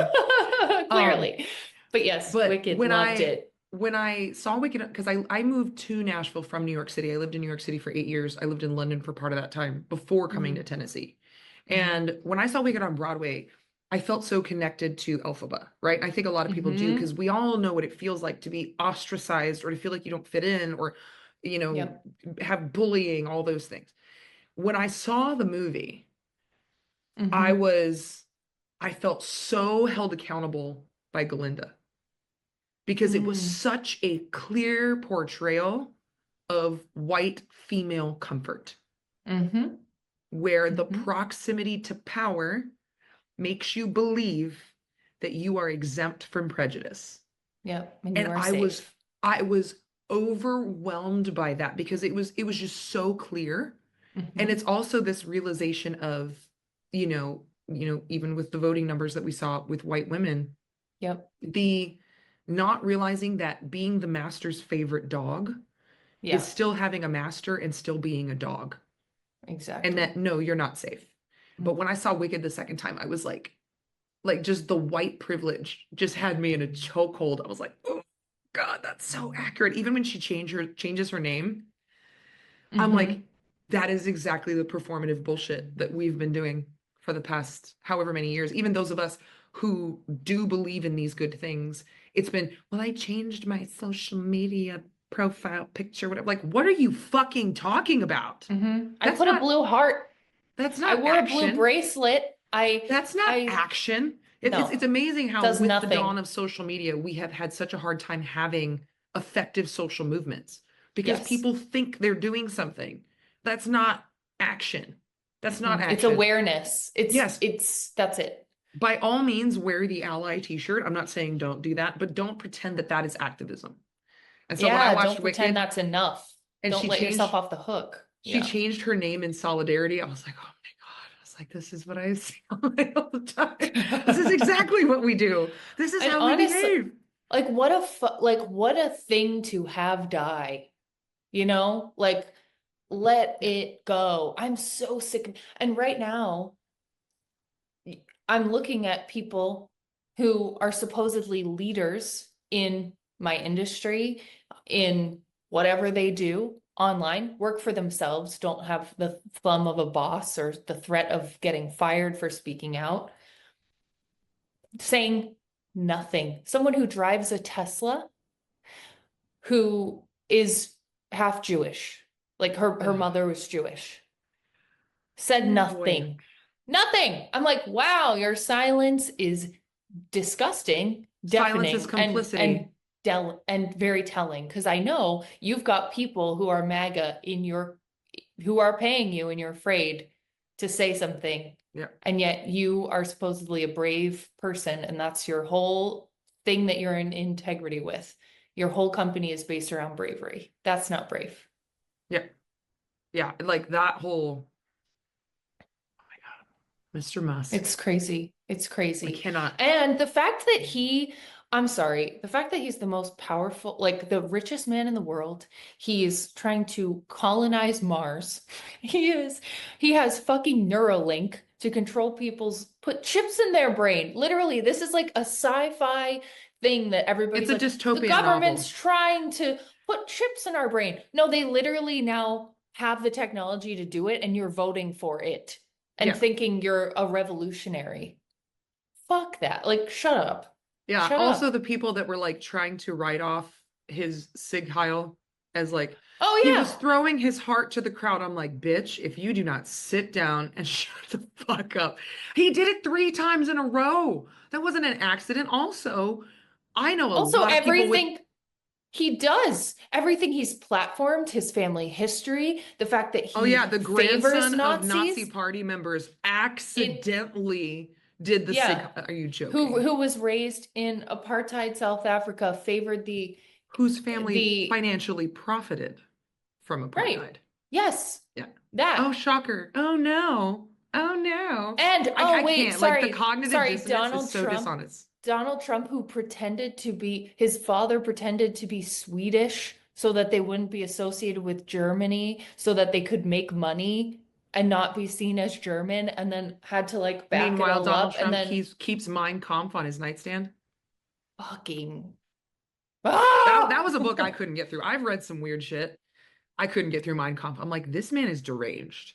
Like you're either deranged or demon possessed or both. I don't know. It was too much. I was like, but Hitler's personality very much in alignment with Donald Trump. Hitler was petulant and spoiled, and he was mad he couldn't go to art school, and he was mad that Jews were richer than him. And that it was literally, Suppressed, yes, repressed, literally the and Holocaust was Hitler's temper tantrum, being yeah, angry at the world that he didn't get what he wanted growing up.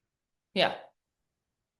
Let Literally your kids go Donald to Trump art to a school. T. Let them go to Yeah, art school, like please, please for the love of God. give them Let them go to fucking art freedom. school. Let them be who they are, or else Yeah. they become this.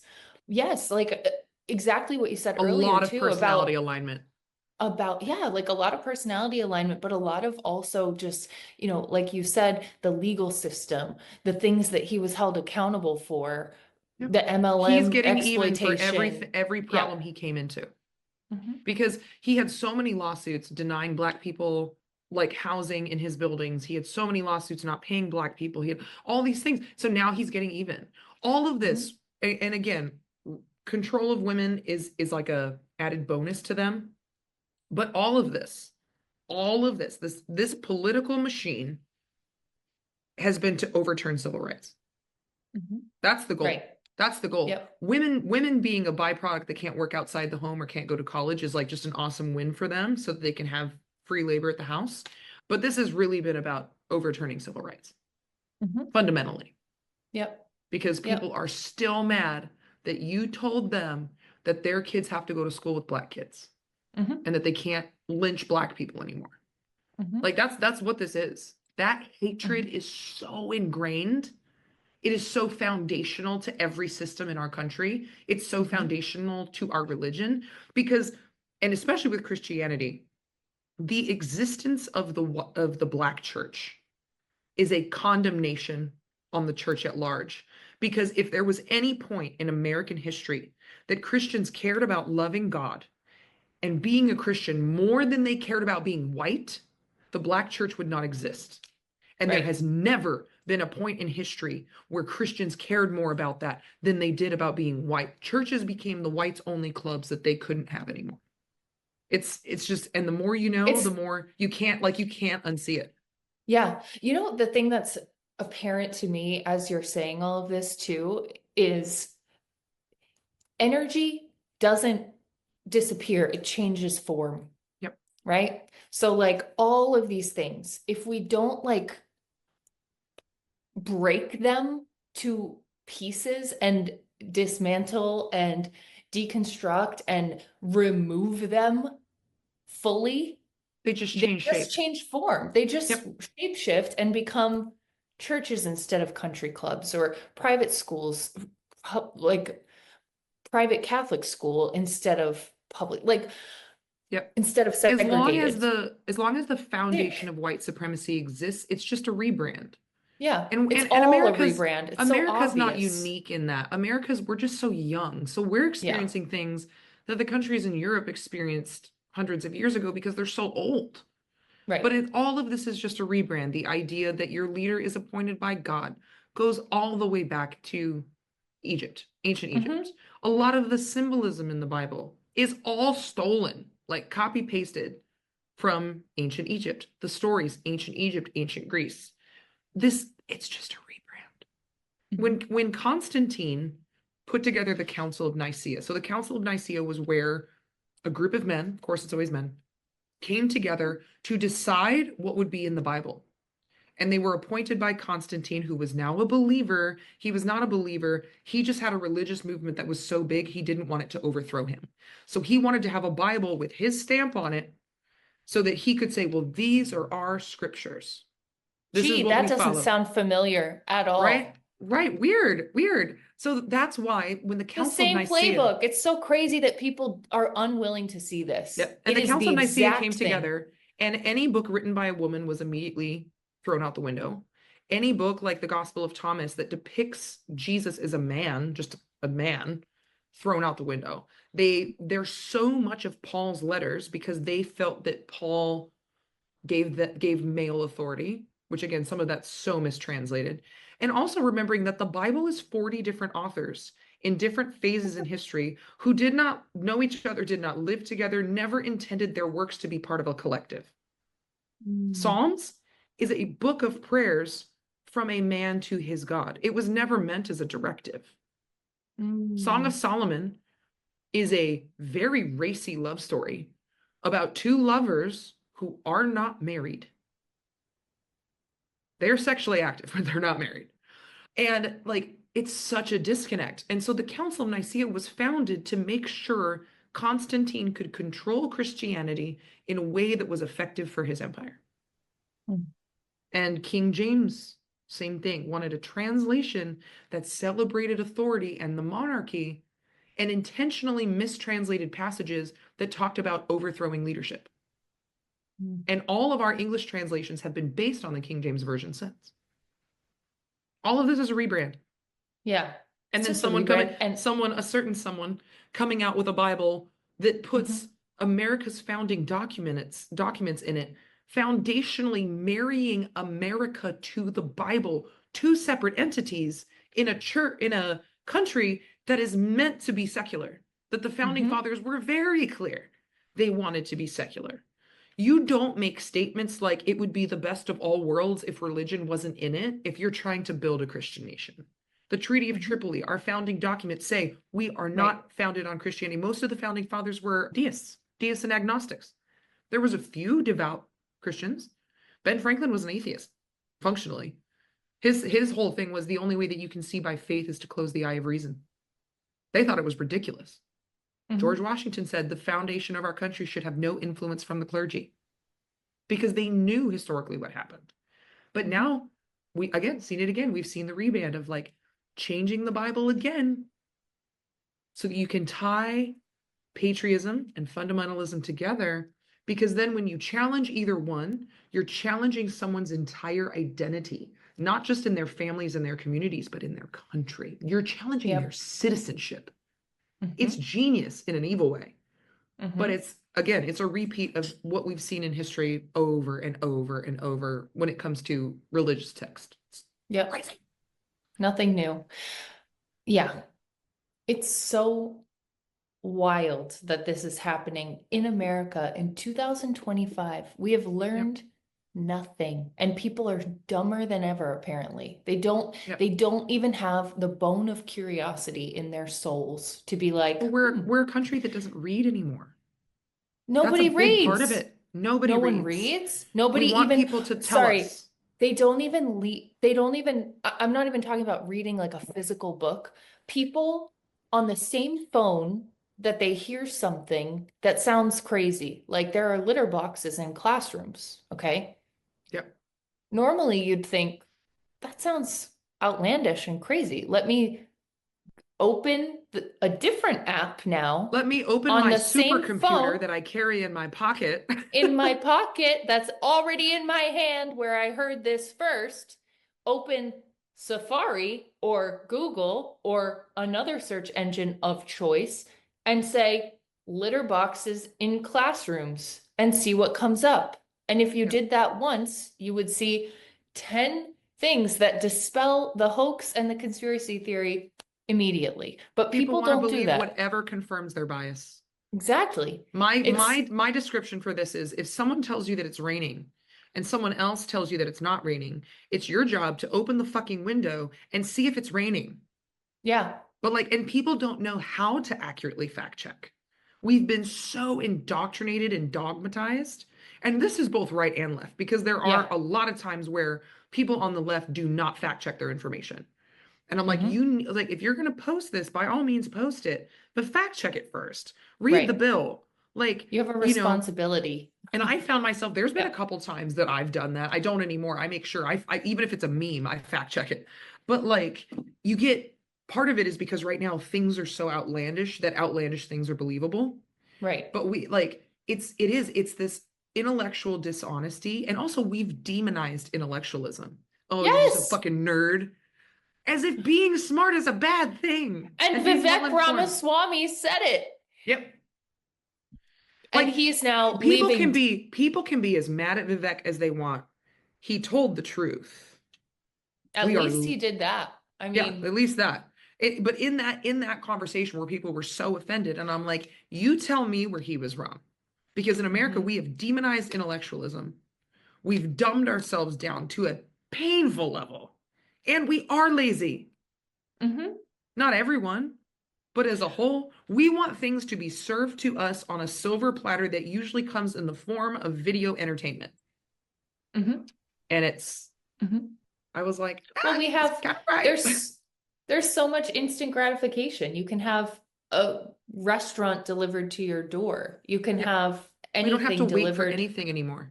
No, We want nothing. instant answers. We want everything to be digestible. We don't want to have to read something that's difficult and sit and digest it and understand it. Or, wow, I don't know what this word means. I need to go look it up. So, like, Mhm, even when it comes to science, so my degree is in clinical exercise science and psychology. I was mhm, headed to physician's assistant school, like pre-med mhm. track. So you have to learn how to read research. Right. Most people can't do that. So it's easier Mhm. to say, oh, I don't believe that science stuff. Because the reality is that you can't understand it. You can't Right. understand it. And even if they try, even people who are curious, who try, don't have the education to read a research article and understand what's being said. Right.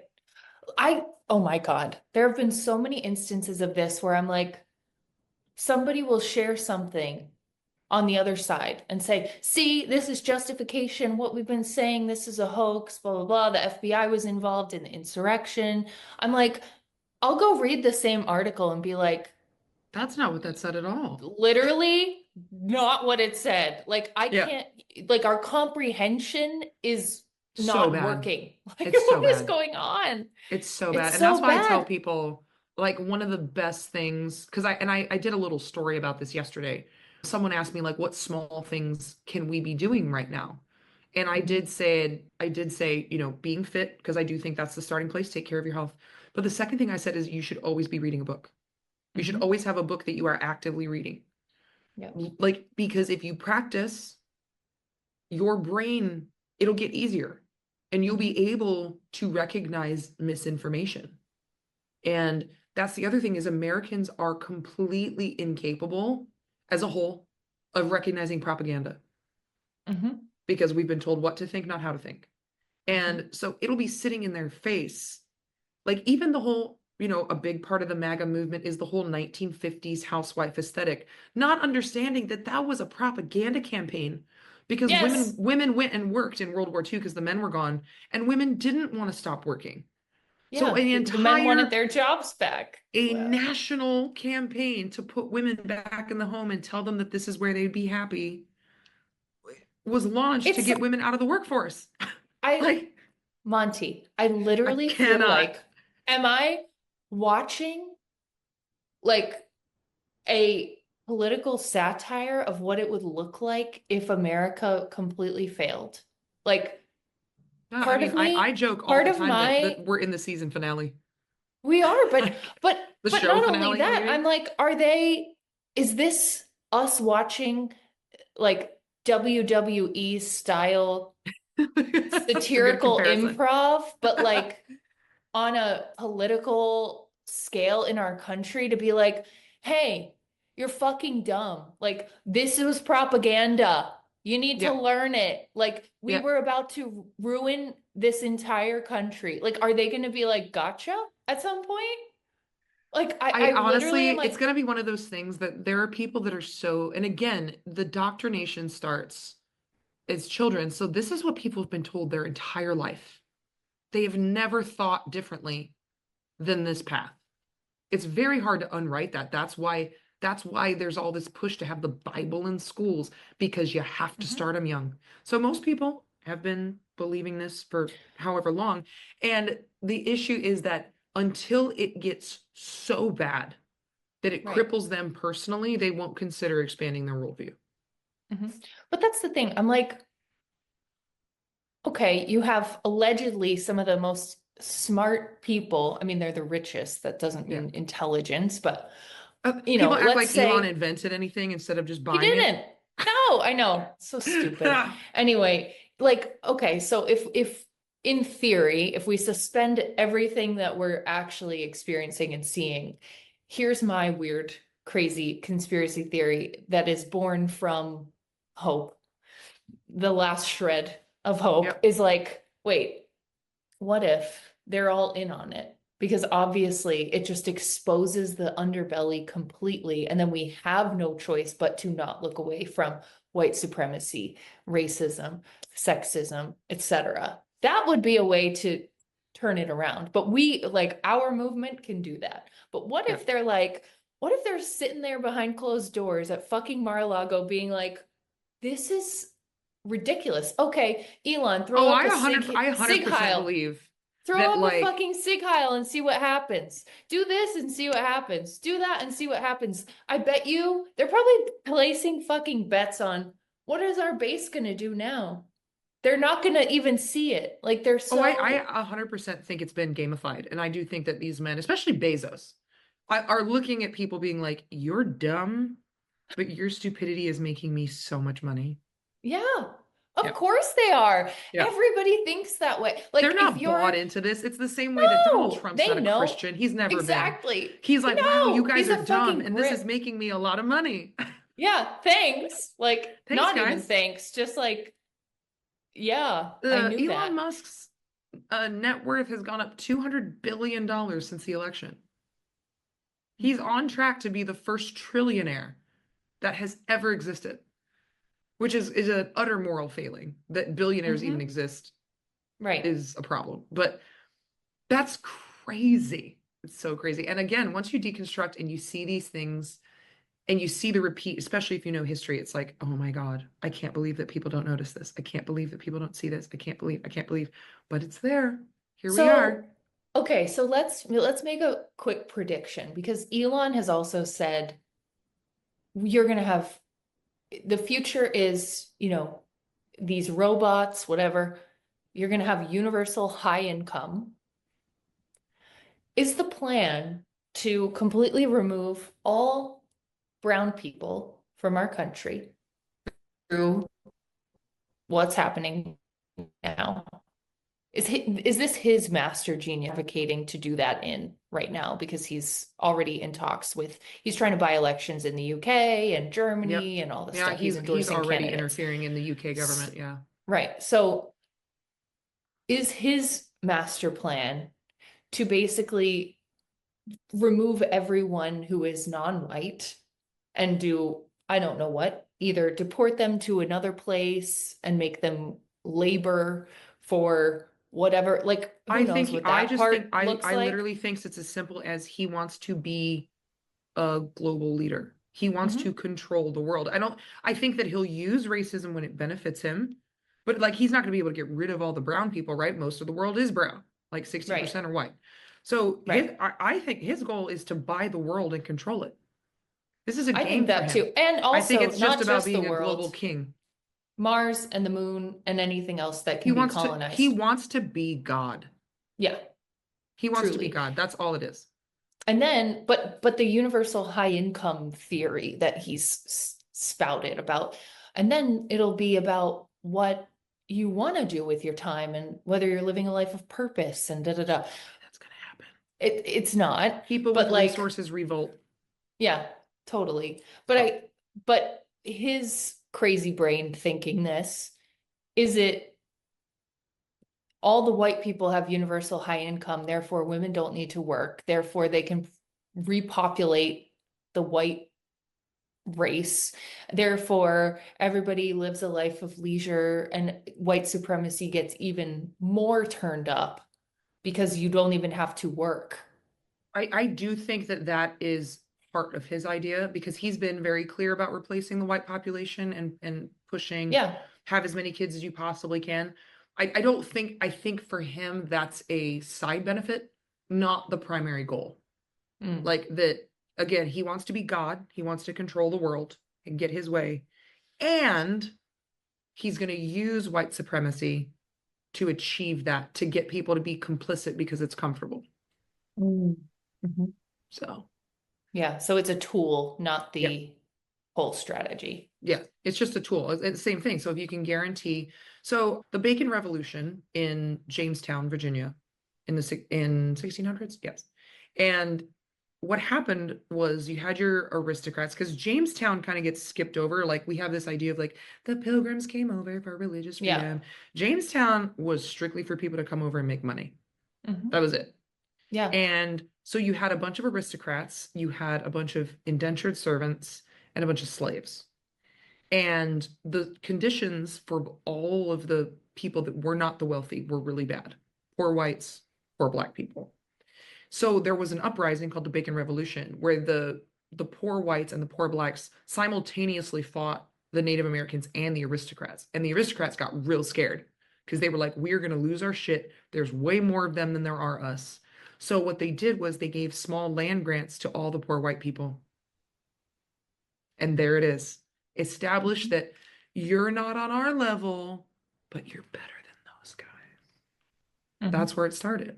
And that's been the foundation of it. It's essentially bought off poor white people with just enough resources that they're not starving, so that they won't stand against the people oppressing the bottom.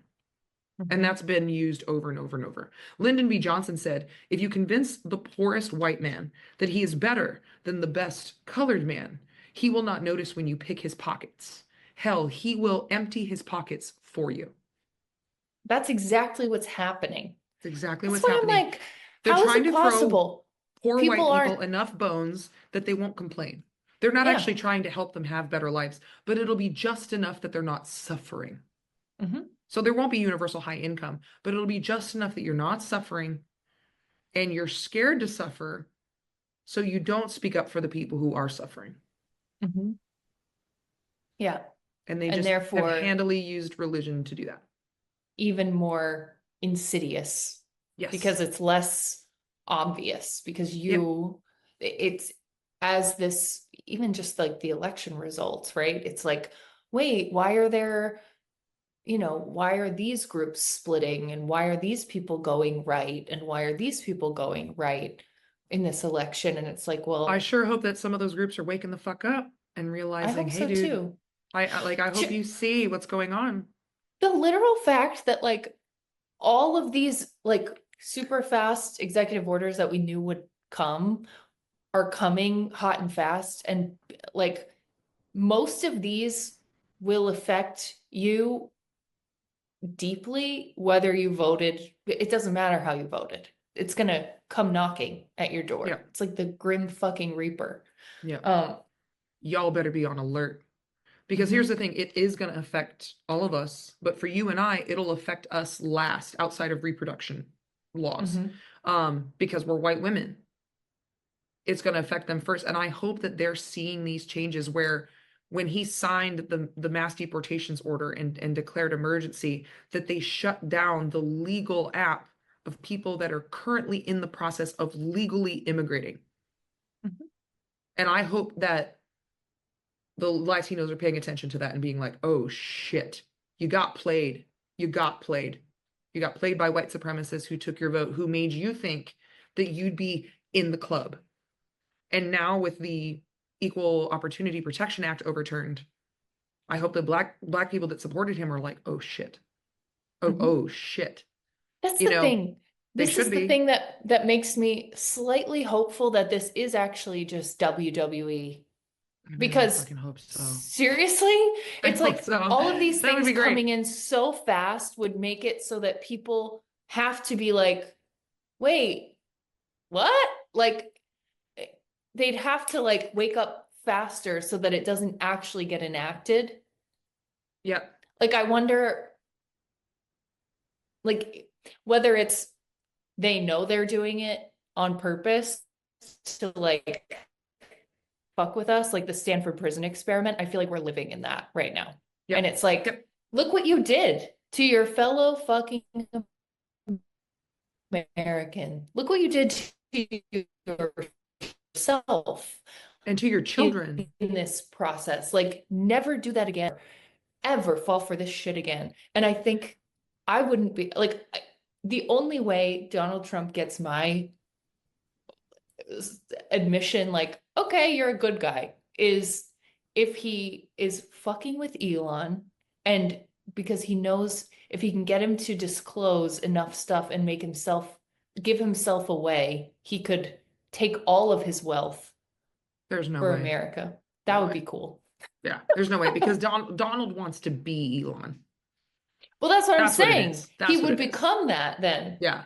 He And would, it's he could fuck over Elon, steal all his money, either for ugh, himself or America, he wouldn't steal enrich it for the America. economy, You know it'd whatever. be for Who him. cares? Yeah, it would be. The But Cheeto has a existence of a world that he's only about to involves him. be dead. He's old, you know? I Like, know.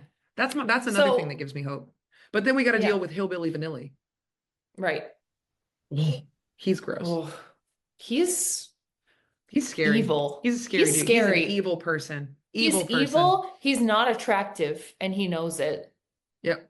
He's not that great charismatic. Like, he doesn't have like Also, real quick, presence. a fucking pussy.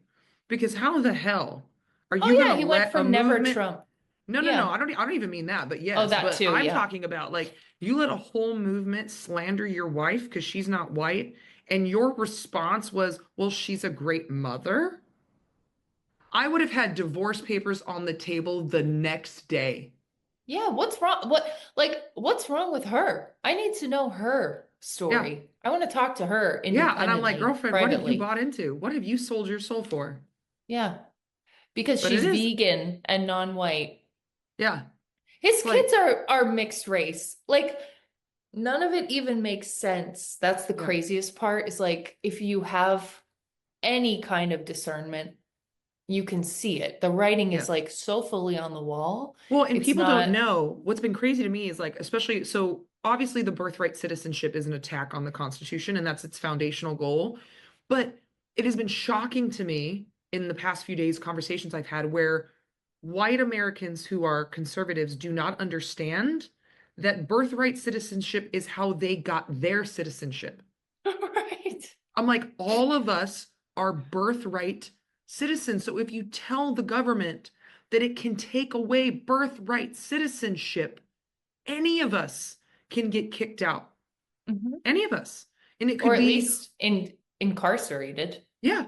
And it could be that you speak out against the government or you protest. They can take, like, but like, I had to explain to someone yesterday, I'm like, I need you to understand that this puts your citizenship at risk.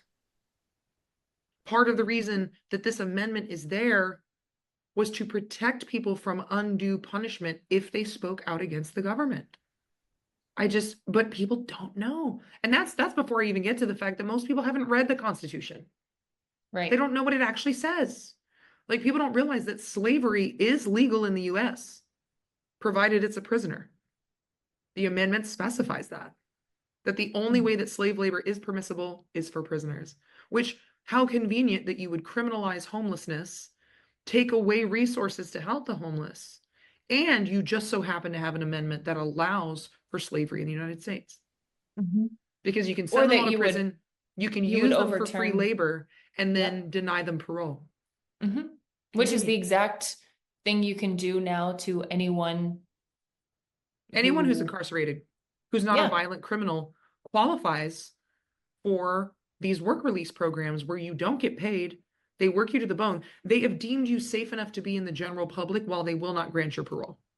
A lot of them work in, like, fast food restaurants, and they get paid like $1 to $2. Like in Alabama, it's super common.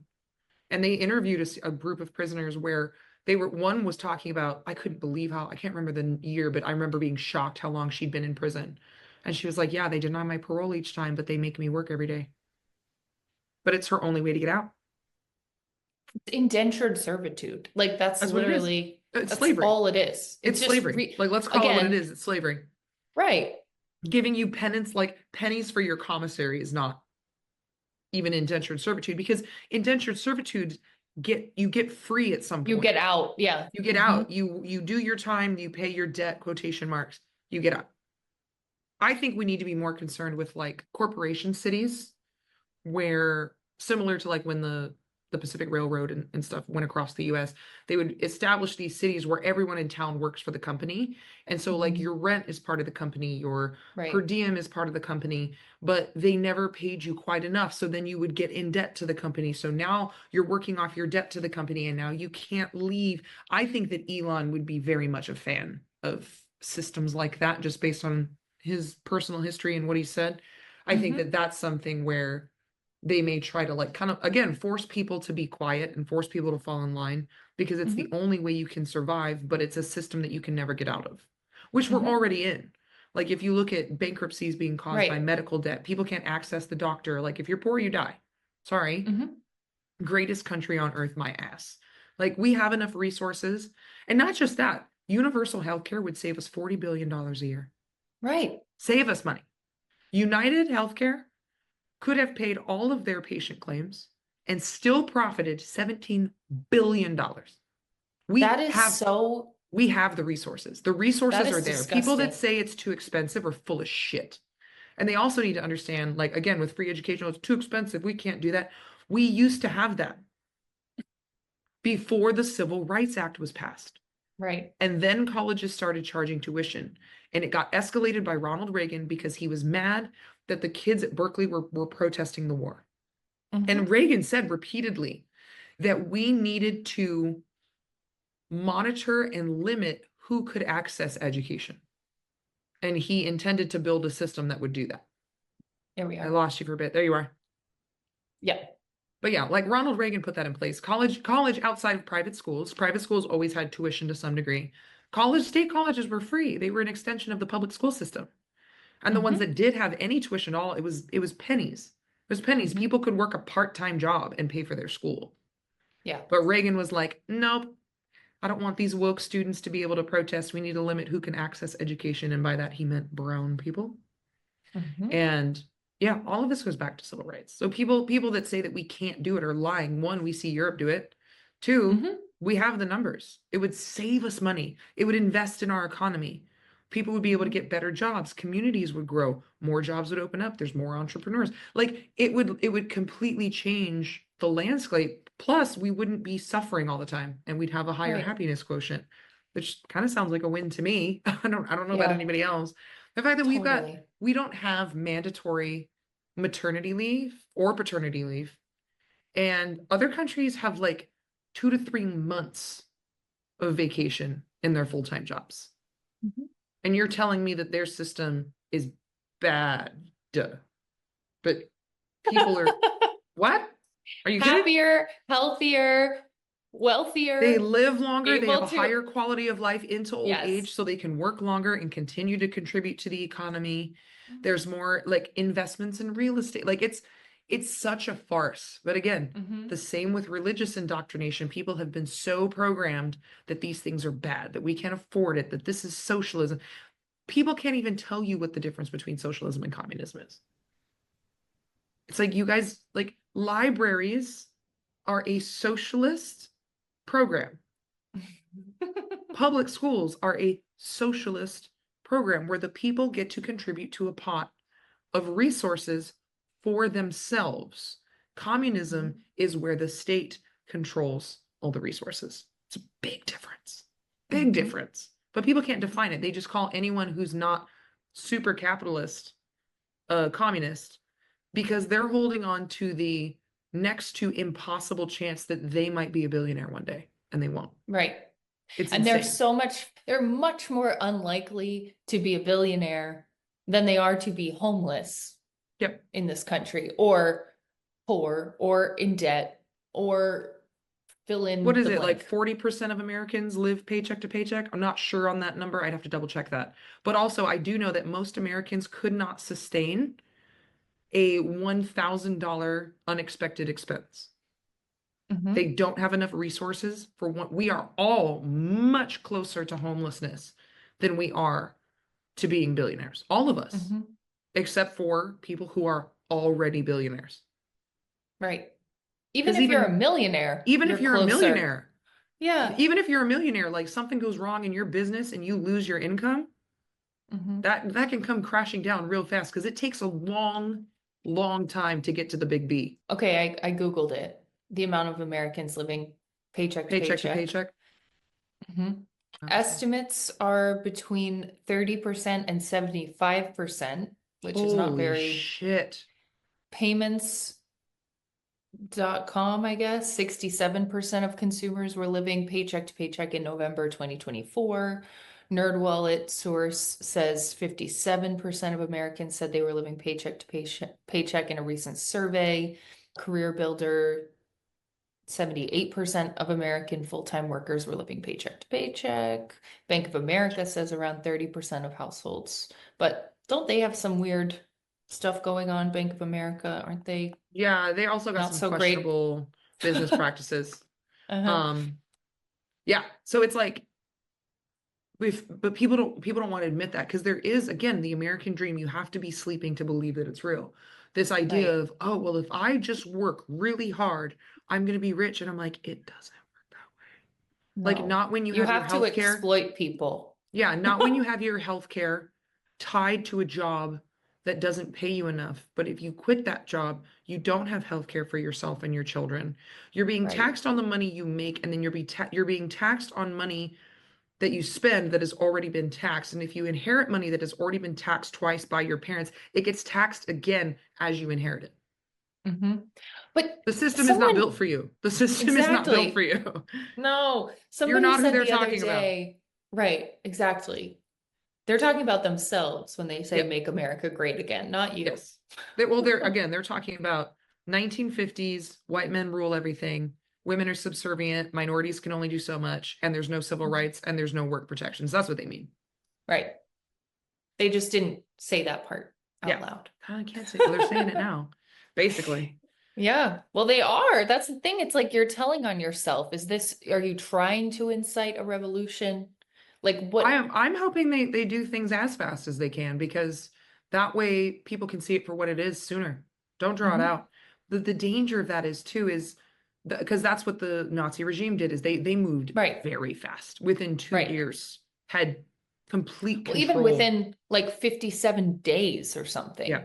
Yeah. They had complete but the Constitution was functionally non-existent within 2 years. And it's because Mhm. they moved so quickly. And that's the same policies that Project 2025 talked about. One of the main ones that concerned me was they're talking about firing civil servants and bringing in loyalists off of a database that the Heritage Foundation has put together. Because that's exactly what the Nazis did. They came in, it was April 7th of 1933. They came in, they fired all civil servants that were not part of the Nazi Party, Jewish, communist, got rid of all of them, brought all loyalists in to every facet of government, thousands of people. So now every piece of the government is controlled by loyalists to Hitler. And that's exactly Mhm. what they're doing with Project 2025. It's like one of the first edicts that they call for is to fire all these civil servants and only bring in loyalists to Donald Trump. Mhm. Well, they've Same thing. already done it. They've They're literally well, already done that. that's why he's issued an executive order that there's a hiring freeze Mhm. in federal agencies. It's because he wants to make sure that all of those incoming are all loyalists. Because then even if he doesn't necessarily run an organization himself, it is run by people who are loyal just to him. Mhm. It's it's Yeah. it's it's a copy and place. It is the law was called like restoration for civil service when the Nazis enacted Mhm. it. And it was this thing of like making sure that the government has integrity and drain the swamp. Mhm. Like, Election integrity, yeah. etc. It's copy and paste laws. And Mhm. it's funny It's literally the because same playbook. I'm like, how are we not on a mass scale understanding this? yeah, This is fascism like crazy. always dresses differently when it shows up. but it repeats the same format. So Because does the when, devil. yeah, right, the devil. Literally. When Nazi Germany founded a lot of their policies on the eugenics movement in America and Jim Crow laws. Mm. And now we're back to borrowing from the Nazi playbook. And so it's just fascists like batting things back and forth. Mhm. Taliban did the same thing. Yeah. I love how like Honest- MAGA's like, the Taliban, and that's what real suffering looks like. And I'm like, you guys are doing the exact same thing. They're This is- endorsing you. Yeah, the Taliban was happy really you happy that you won. won. Like, because like How when there was that embarrassing. article that came out that we were congratulated by Yes. Putin, the KKK, and the Taliban, I was like, It's like, oh my God. if there's ever any, like, if the sign could not be more clear that you're on the wrong side of it. If those are the sympathizers and people who are celebrating your victory, Yep. gross. It's so clear. It's Despicable. like whatever white supremacists are doing, I'm gonna do the other thing. Yeah, Like, I'm gonna go literally. the other way. I'm like, Even if you I'm gonna be over just here. did that, like, you'd be in a really, you'd be favorable, you know? Yeah, It's like, exactly. Like just don't do that. And I had somebody talk to me. One of my friends called me the other day. He had to work like an inauguration event, and he's ex-military, he's a Marine. And he was telling me that he's like, I would take breaks and go into the back and cry because I fought on foreign soil to stop. My friends died for this. for democracy, right? We had to shoot children who had bombs strapped to them. He was like, I saw people get their heads blown off to stop this from coming here. He was like, Yeah. and he was telling, and he was so emotional. He was like, all of it was for nothing. And him and I got into a conversation about like the Democratic Party and the election and everything. And I told him, I said, one of the things that people refusing to recognize that fascism is here. And even I have a lot of beefs with the Democratic Party and how they've handled things since RBG. Yeah. But he asked me, he was like, but I felt like Kamala wasn't a good option. And I was like, it wasn't. They mishandled it. They dropped the ball, and nothing against her at all in any way. But the way that it was handled was very shady and very suspect. They fumbled the fucking football, and we've been fumbling it since RBG. Every move they make makes like feeds Trump's narrative and the MAGA assumptions and conspiracies. They they just like walk right into it every freaking time. Oh, And he was asking me about that. He was, because and I was like, dude, like, here's the thing is like, I don't support the way that this was handled at all. But when faced with an impossible decision, I'm going to vote for the person I feel safest protesting under. Yeah. And he was like, holy shit. And I'm like, yeah, because no one's going to be perfect. Number one, who is going to allow you to dissent? Because in fascist regimes, dissent isn't allowed. And that's how we get here, is when you develop a system where you're not allowed to think a certain way. You're not allowed to work in a federal agency if you don't support the current president. That's where the danger is. That's literally what Marco Rubio just said on TV. He just said in defense of Elon's Heil Hitler, Roman salute. His Sig Heil? Yes. He said, well, up until a few days ago or whatever, I was a US Senator, but now I work for Donald Trump. Shit. That was his response. That doesn't even make any sense. Like, so clear. It's so clear that it's, again, like, you're not working for the people anymore. You're working for, and I'm very concerned about the future of elections, if we're even going to have fair elections moving forward. I think we will to a degree on the local level for now, but if Elon's already controlling election machines, we might not have had a fair election. I don't think we did. I don't think we did. I don't think we did either. The Attorney General in Texas just admitted in a video interview that they suppressed 2.5 million mail-in ballots. Yep. Completely, like, just violated the rights of citizens. The comments 2.5 million is significant on a That's state a big level. number in Texas. Yeah. Yeah. And like, and Donald Trump's comments about how Elon did the stuff with the machines and we only need you to vote this one time. We don't need the votes. Yeah. And like He's how all saying of it. these swing states that elected Democratic governors, Democratic everything else down the ballot, Right. elected Donald Trump? I don't think so. The math ain't Mm-mm. mathing on that. I Mm-mm. firmly believe that this was between Putin's involvement that we can prove has been going on for Right. years, over a Even decade at this from point. even paying right-wing influencers to parrot pro-Russia propaganda. Like, Yep. we know that that Tulsi Gabbard. objectively occurred. And then her Syrian, oh, like the whole thing, I'm just like, It's to me, it's don't very tell me clear that we're the this election was dumb. rigged. Yeah. And what's And then interesting you don't want is to the say that. projection. Yep. Exactly. Now you can't say that because you sound like you're You just sound like saying, them. You sound like yeah, them. you sound the argument Because that they use. the projection was a confession. Mhm. Because they would cheat. Always. Always. But like, because there's just too many things that don't make sense. And for me, Mhm. the biggest thing was the swing states ballots. And also, how do you have, Mhm. I mean, record numbers of new voter registration, record numbers of turnout for early voting, record numbers day of, and less total votes? Where did they go? I'm not saying that they're blue or they're red. Where are they? And my vote in Mm. Tennessee, so I voted 2 weeks before the election day. I voted early voting. My vote was never counted. And I kept calling and I kept calling the county clerk saying, hey, I voted at this time, this day, at this location.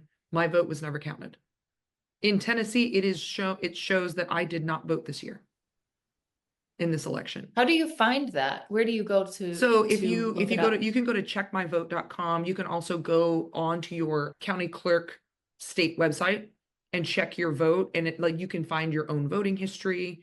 And mine never showed, they never gave me an answer. And a lot of people I know that voted blue had the same problem. And we've not been I able to did. get any answers about why our votes weren't counted. Because again, in Tennessee, it shows that I did not vote in 2024. And is And I there went and anything happening with no, that? of Like, course not. It's a red state.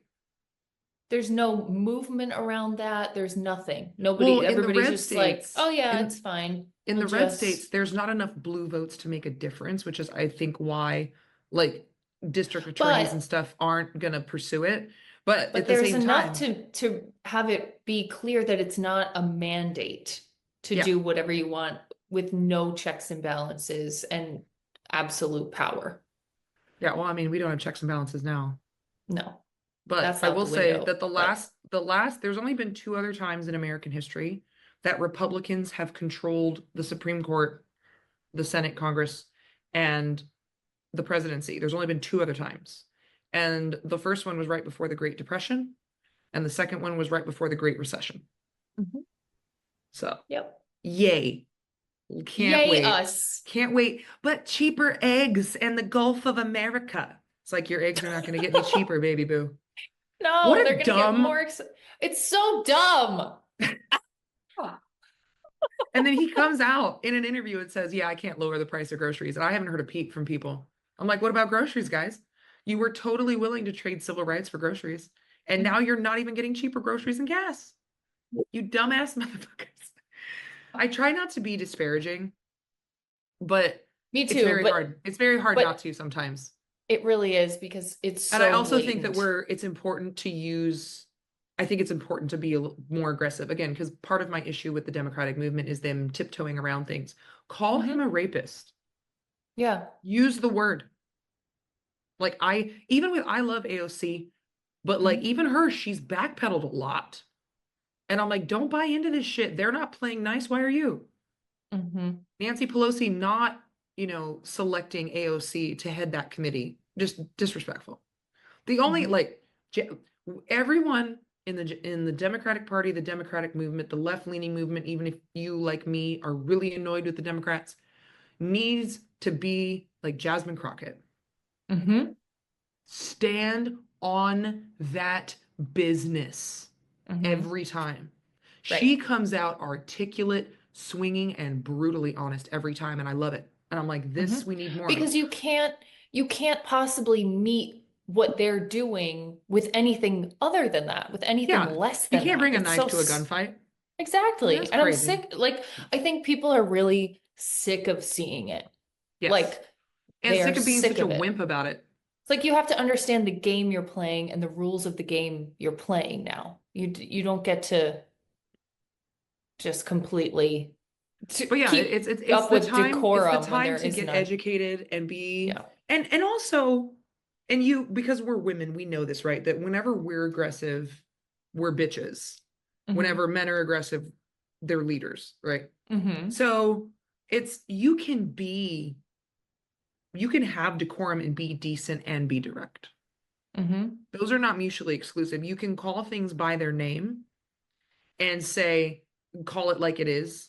And it's not being rude or disrespectful. Like that's kind of that's what people tell you to get you to not speak up, to get you to not talk back.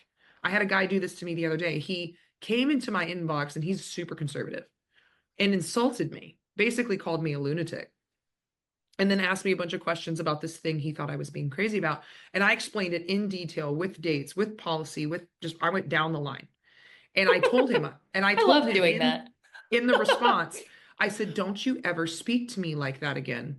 I do not allow people to speak to me like that. And when I tell you, I spent an hour talking in circles with this man, which I shouldn't have done, but I did, about how he felt my response to him was out of line. Like you came here and sent you me a insulted me. message. You insulted me. This is my fucking house. I matched your energy. Yes. And you're mad that I matched your energy. That's what people are like, oh, well, you can't do that. Or like, that's why they called Hillary that nasty woman. It was literally because she was being direct. Matching. Yeah. She was matching the energy. And that's the thing, is you got to get past that and just be direct. Understand that that's just them not wanting you to respond in kind to how they act. Because why would we treat other people the way we want to be treated? Why would we do that? Nope. Yeah, no. I mean, even with other women, even in your own business, especially with other women in your own business. Like I've had this happen to me. People did something and approached me, and I came right back at them with the same level of absolutely not. I don't tolerate this. You're out. Bye. Like, bye. No. Bye. And also contractually like, you owe me. So yeah. Like I'm not gonna let people treat me that way. And we finally like got through the conversation. But it literally he was so upset that I clapped back at him. And I didn't call him names. I didn't insult him. He was mad that I told him what to do. That was what it boiled down to, was he was mad that I said, don't talk to me like that. Yeah. And I'm like, sir, you're insane. Yeah, that is insane. And the fact that like people truly think that in some way you owe them anything, first of all, but second of all, that you owe them lowering your standards to meet their level of disrespect is so like, no thanks. It's like, again, yeah, no, I don't play like that. Accept abuse. It I means, never have, never will, won't be starting today. Definitely not with you. Like, so, well, part of my thing is I'm like, listen, I spent most of my life letting you people talk to me like that. Yeah. And not saying anything and being the sweet girl and being the good Christian and being fuck you. No, I'm going to put you in your place. And like, I will eviscerate you verbally to a point that you don't sleep tonight. Yeah. You might cry. If you come with me, if you have come a lot to me of with practice. that energy, you're not going to like it because I'm smarter than you. Right. Literally. Same. That's why I'm getting some like a lot less negativity than positivity, but I will clap back and I will share it publicly and I will keep their little handle there. And after I clap back, I will block them. So, and I think it's helpful for me to share that and with other women specifically on my platform who are afraid to speak up because that's the fear. And it's like, listen, let's just dispel this right now. They don't have anything. They're spending their time that's a them coming problem, to your platform, not a you problem. Yeah. And saying you're so dumb because they have 2 followers Yeah. and no voice and no power. Well, and the they only do, attention like, that they can get from women is negative attention.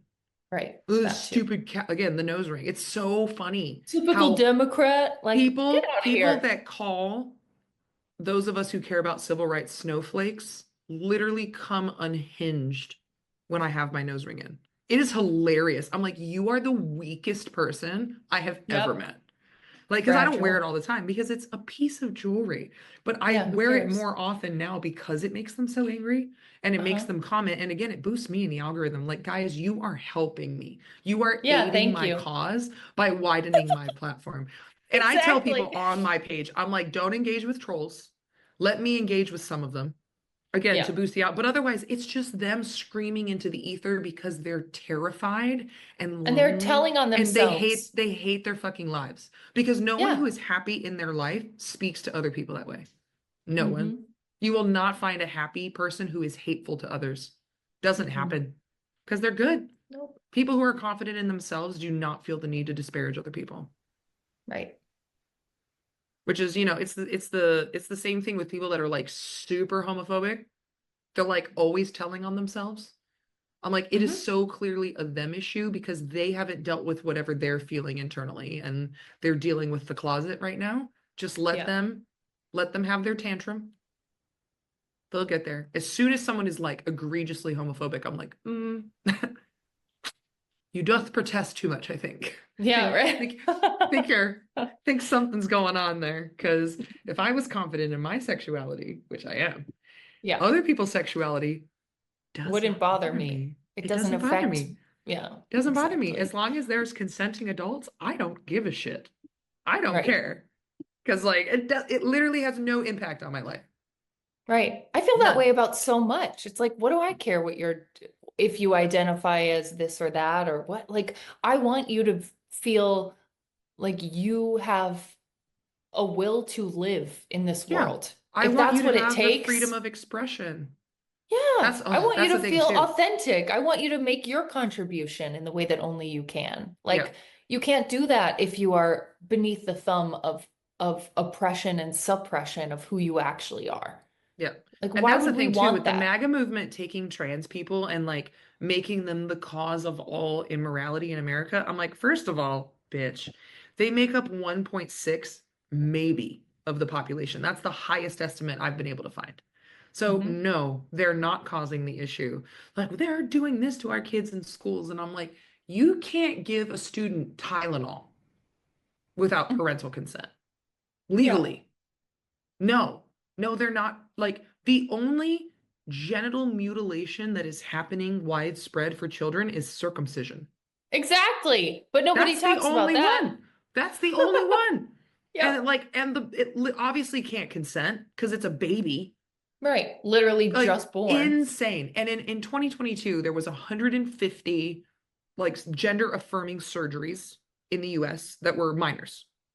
147 of them were straight young boys having excess breast tissue removed. 147 out of 150.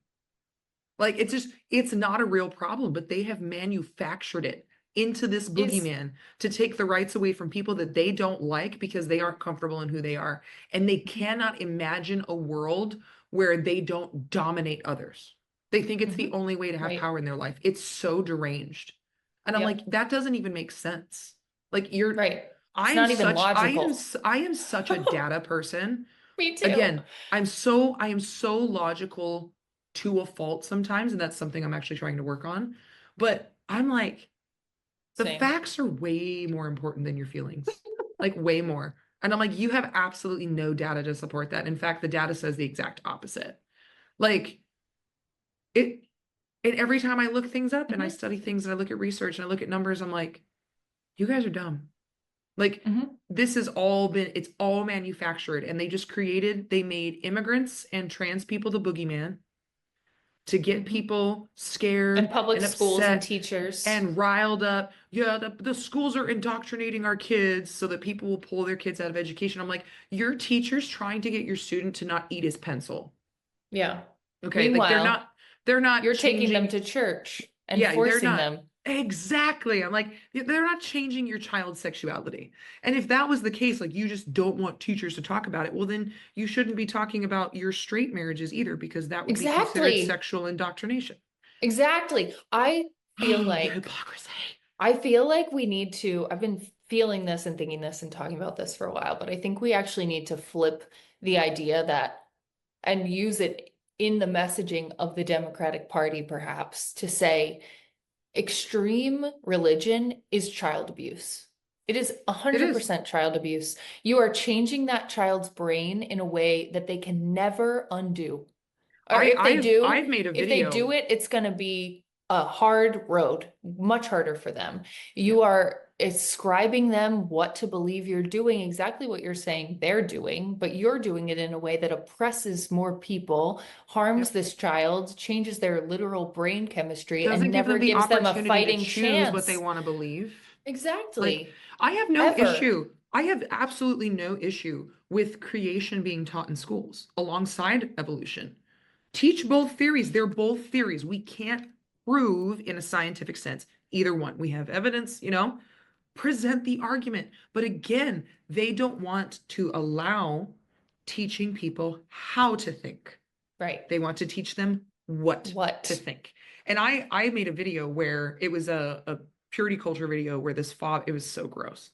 This dad like literally gets on one knee and proposes to his daughter with a I purity saw ring. that. Yeah. Wait, And my maybe I saw it on your account. my opening line on the video was purity culture is child abuse. Mhm. It is 100% child abuse and will alter like So creepy.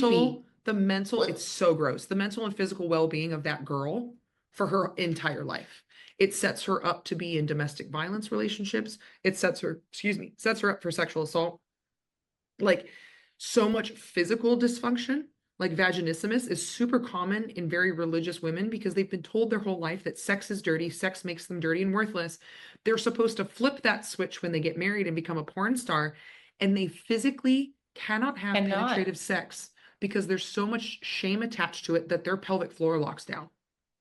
Like these are clearly harmful systems. I 100% believe that the indoctrination at a young age, and this purity culture especially, is child abuse. My dad did the Mhm. same thing. I got purity jewelry. It was thank God he didn't like propose to me because that's extra weird. But he So gave weird. me like a How is that necklace. not pedophilic? Like, It's very pedophilic, but the church is pedophilic. We know that. ugh. We have so many cases. You don't have the Southern Baptist Convention selling their headquarters to cover sexual abuse cases if you're like not having a problem. But my dad gave me Mhm. jewelry and like a contract I had to sign, essentially committing to him my virginity until my husband found me, which is So so creepy. gross. Found you. I was 13. 13. Gross. I wasn't even thinking about that.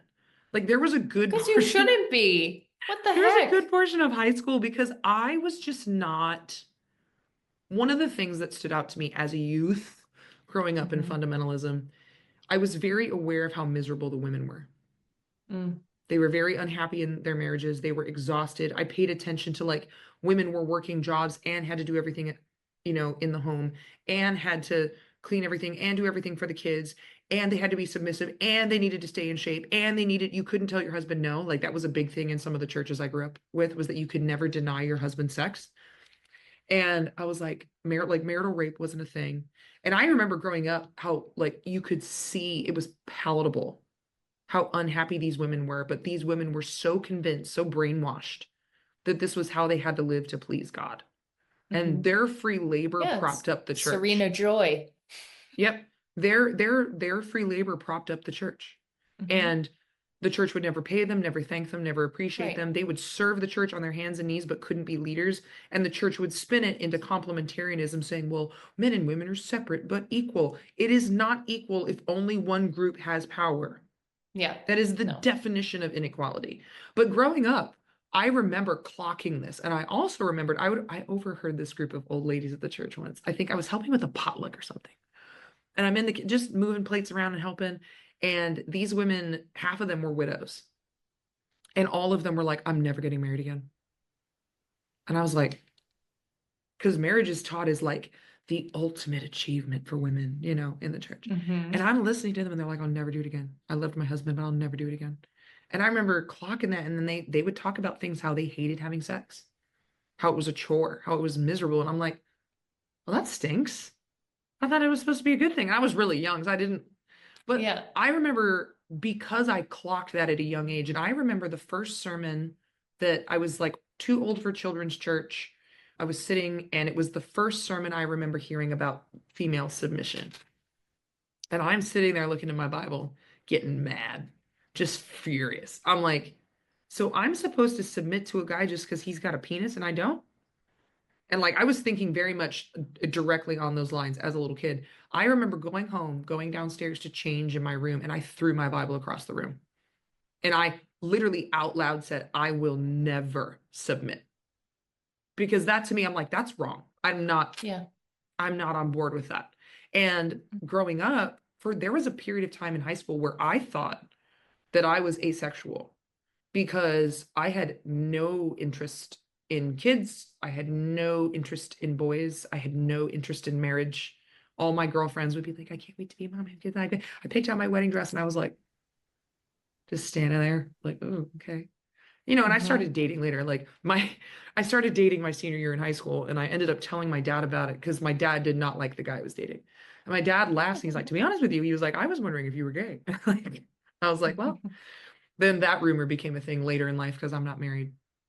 But it was like in my church, it was so funny. Like my old school, they're like, oh, this woman come up to me, and she was like, I want you to know that I think it's okay for you to love whoever you want to love. And I'm like, what do you mean? And I was like 24, 25.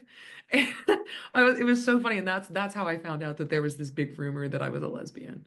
And so funny, just because I'm not. But I was just like, I'm not going to submit. I'm not going to. And this was before partnership really became a part of popular conversation.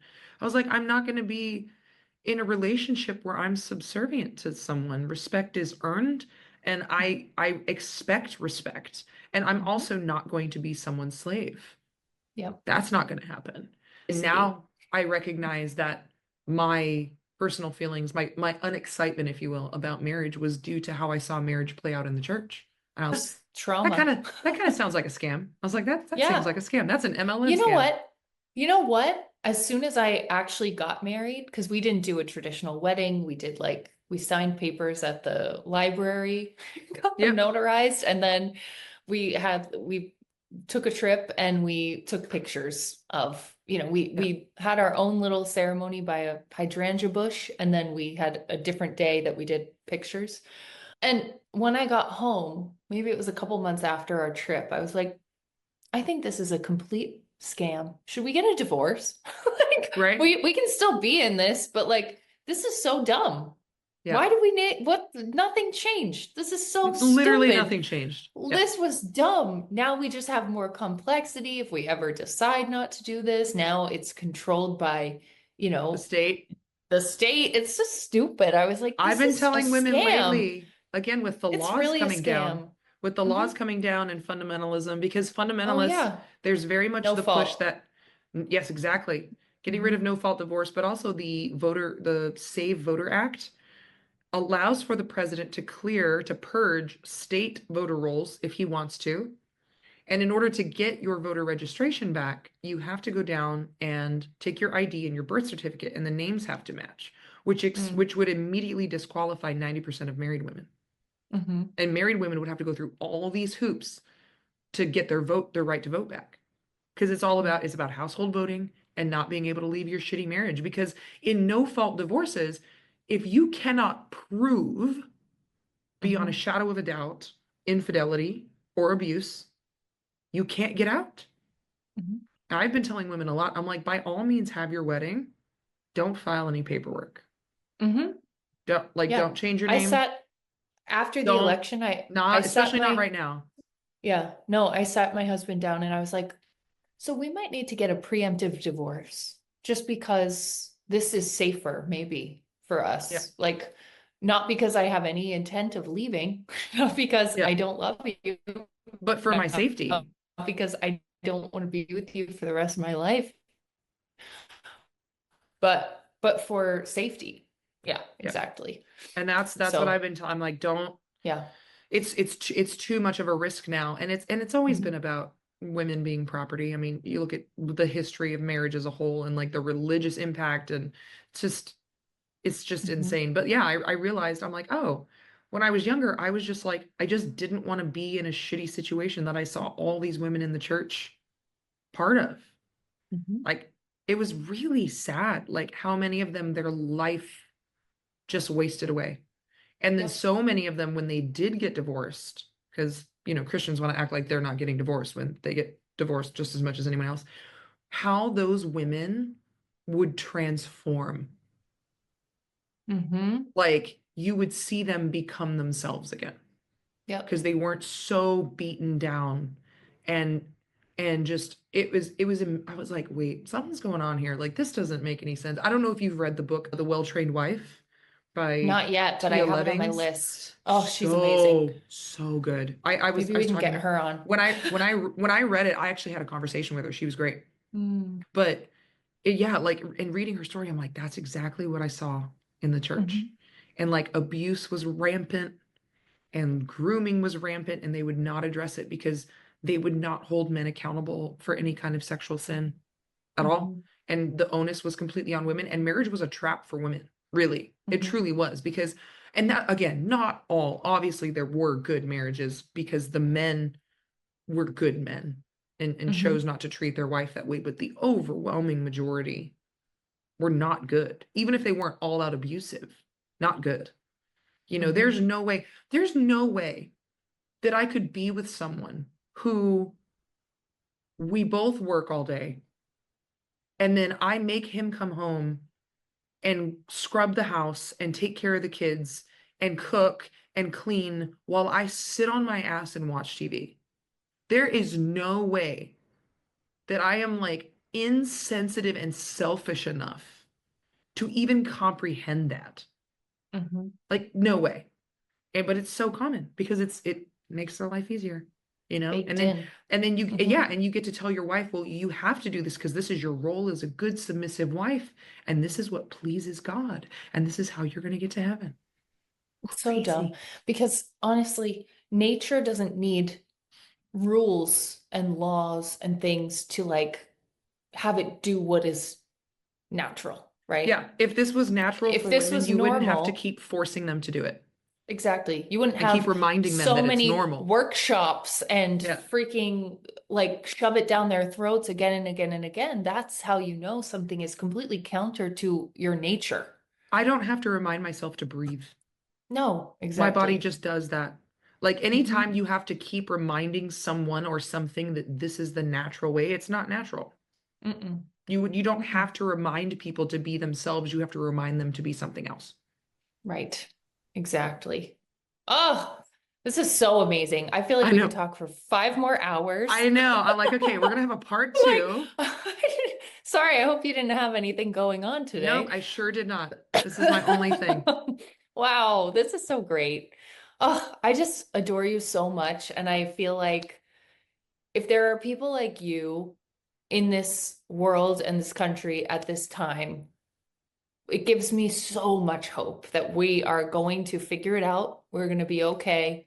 And everyone listening to this, whenever you're listening to this, I'm like, I would follow you straight in to Oh, battle. I'm ready for Like, war. I'm ready I for war. don't I know. literally I have bind runes on my ribs, and one side says goddess and one side says warrior. Like Ooh. that has always been my personality.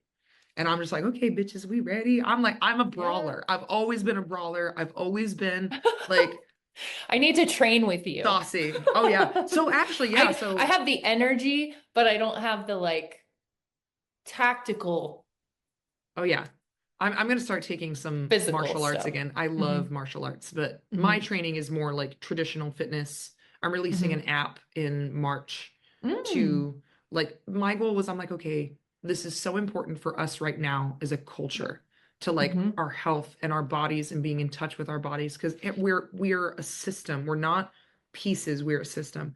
And I was like, Yeah. how do I make this accessible to people? Because I can't train everyone in the world one-on-one. So I Right. started building an app that's going to have like a really cheap subscription to just give people the Cool. basics, like enough Yay. gym bro baby back bullshit that is just money scams, Yeah. and like Mhm. practical fitness, and addressing, like for me, focusing on the mental aspects of like food dysfunction Mhm. and fitness dysfunction, which is a lot of times for women related to purity culture and Right. body shame. And so I deal with a lot of that in my coaching, of like Mhm. teaching women how to rewrite those thought patterns that they don't realize are sabotaging their goals, Yep. and Very changing cool. it that way. Very excited. Mhm. Oh, I'm excited for that. I'm signing up. Yeah. I'm calling it accomplice fitness. It's so funny. Oh, perfect. Oh my I was gosh. like, Yes. it's all Training coming for the together. revolution. It's all coming together. That's It's like I so tell people, I was like, I exciting. am not an ally, I am an accomplice. It's like, I am Yes. not going I to be love cheering it. you on from the sidelines. I will be in the prison cell with you. Yeah. So We'll have it. We'll make it fun. yeah, we'll make it fun. It'll be a girls' day. Yeah. Oh, I love it. Well, everybody who's listening to this, we'll link everything in the show notes for you, but you have a Patreon, which they can find. Are you the same? It's the same handle, It's just the your same. name, It's Monte just Mader. Monte Mader on everything. And it's Okay. Patreon and Substack, Instagram, TikTok, and YouTube are all the same. I'm pretty dominant on Instagram at the moment, but I'm working on shifting everything to other platforms because I just don't trust the safety of social media Yeah. moving forward. So Yep. Amazing. Thank you so much for your time and your thank you for wisdom and all having the me. These things. conversations get me so excited, and I really Me appreciate. too. I'm starting a podcast as well because people kept asking me for it, and I was just Yeah. like, man, I'm so excited to talk about these issues and just get the word Yeah. out. Get people are waking up. Like, we just kind of need to splash some more water on them and just be like, come on, time to go, get your pants Yep. on, let's go. Like, Totally. Yeah, I'm excited for that. Do you have an idea of when it will come out? so I'm launching the first episode next week. Oh, I move perfect. fast. I move fast. I've got Amazing. my I like artwork it. made. I made my intro. I'm releasing like the introduction trailer this week, and then I'm going Mhm. to start doing episodes next week. And I've already got like 3 people I'm going to interview on it. Some are musicians in Nashville that grew up Awesome. very similar to how I did. Mhm. And yeah, just really start to address issues. I'm really going to focus on deconstruction. Excuse Awesome. me, because it's important. Mhm. Yay, this is amazing. Thank you again. Thank you everybody for tuning in. I hope you loved this as much as we did. You had Yeah, we fun. were on a roll. And come back next week for more magic like this.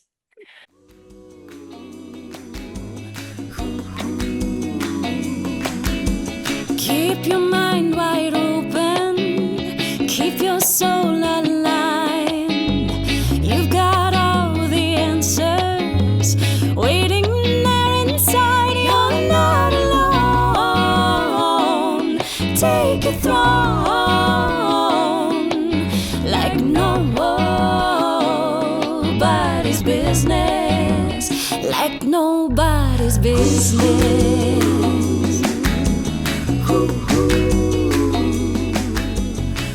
Thank you so much for tuning into today's episode of Like Nobody's Business. So, what did you think?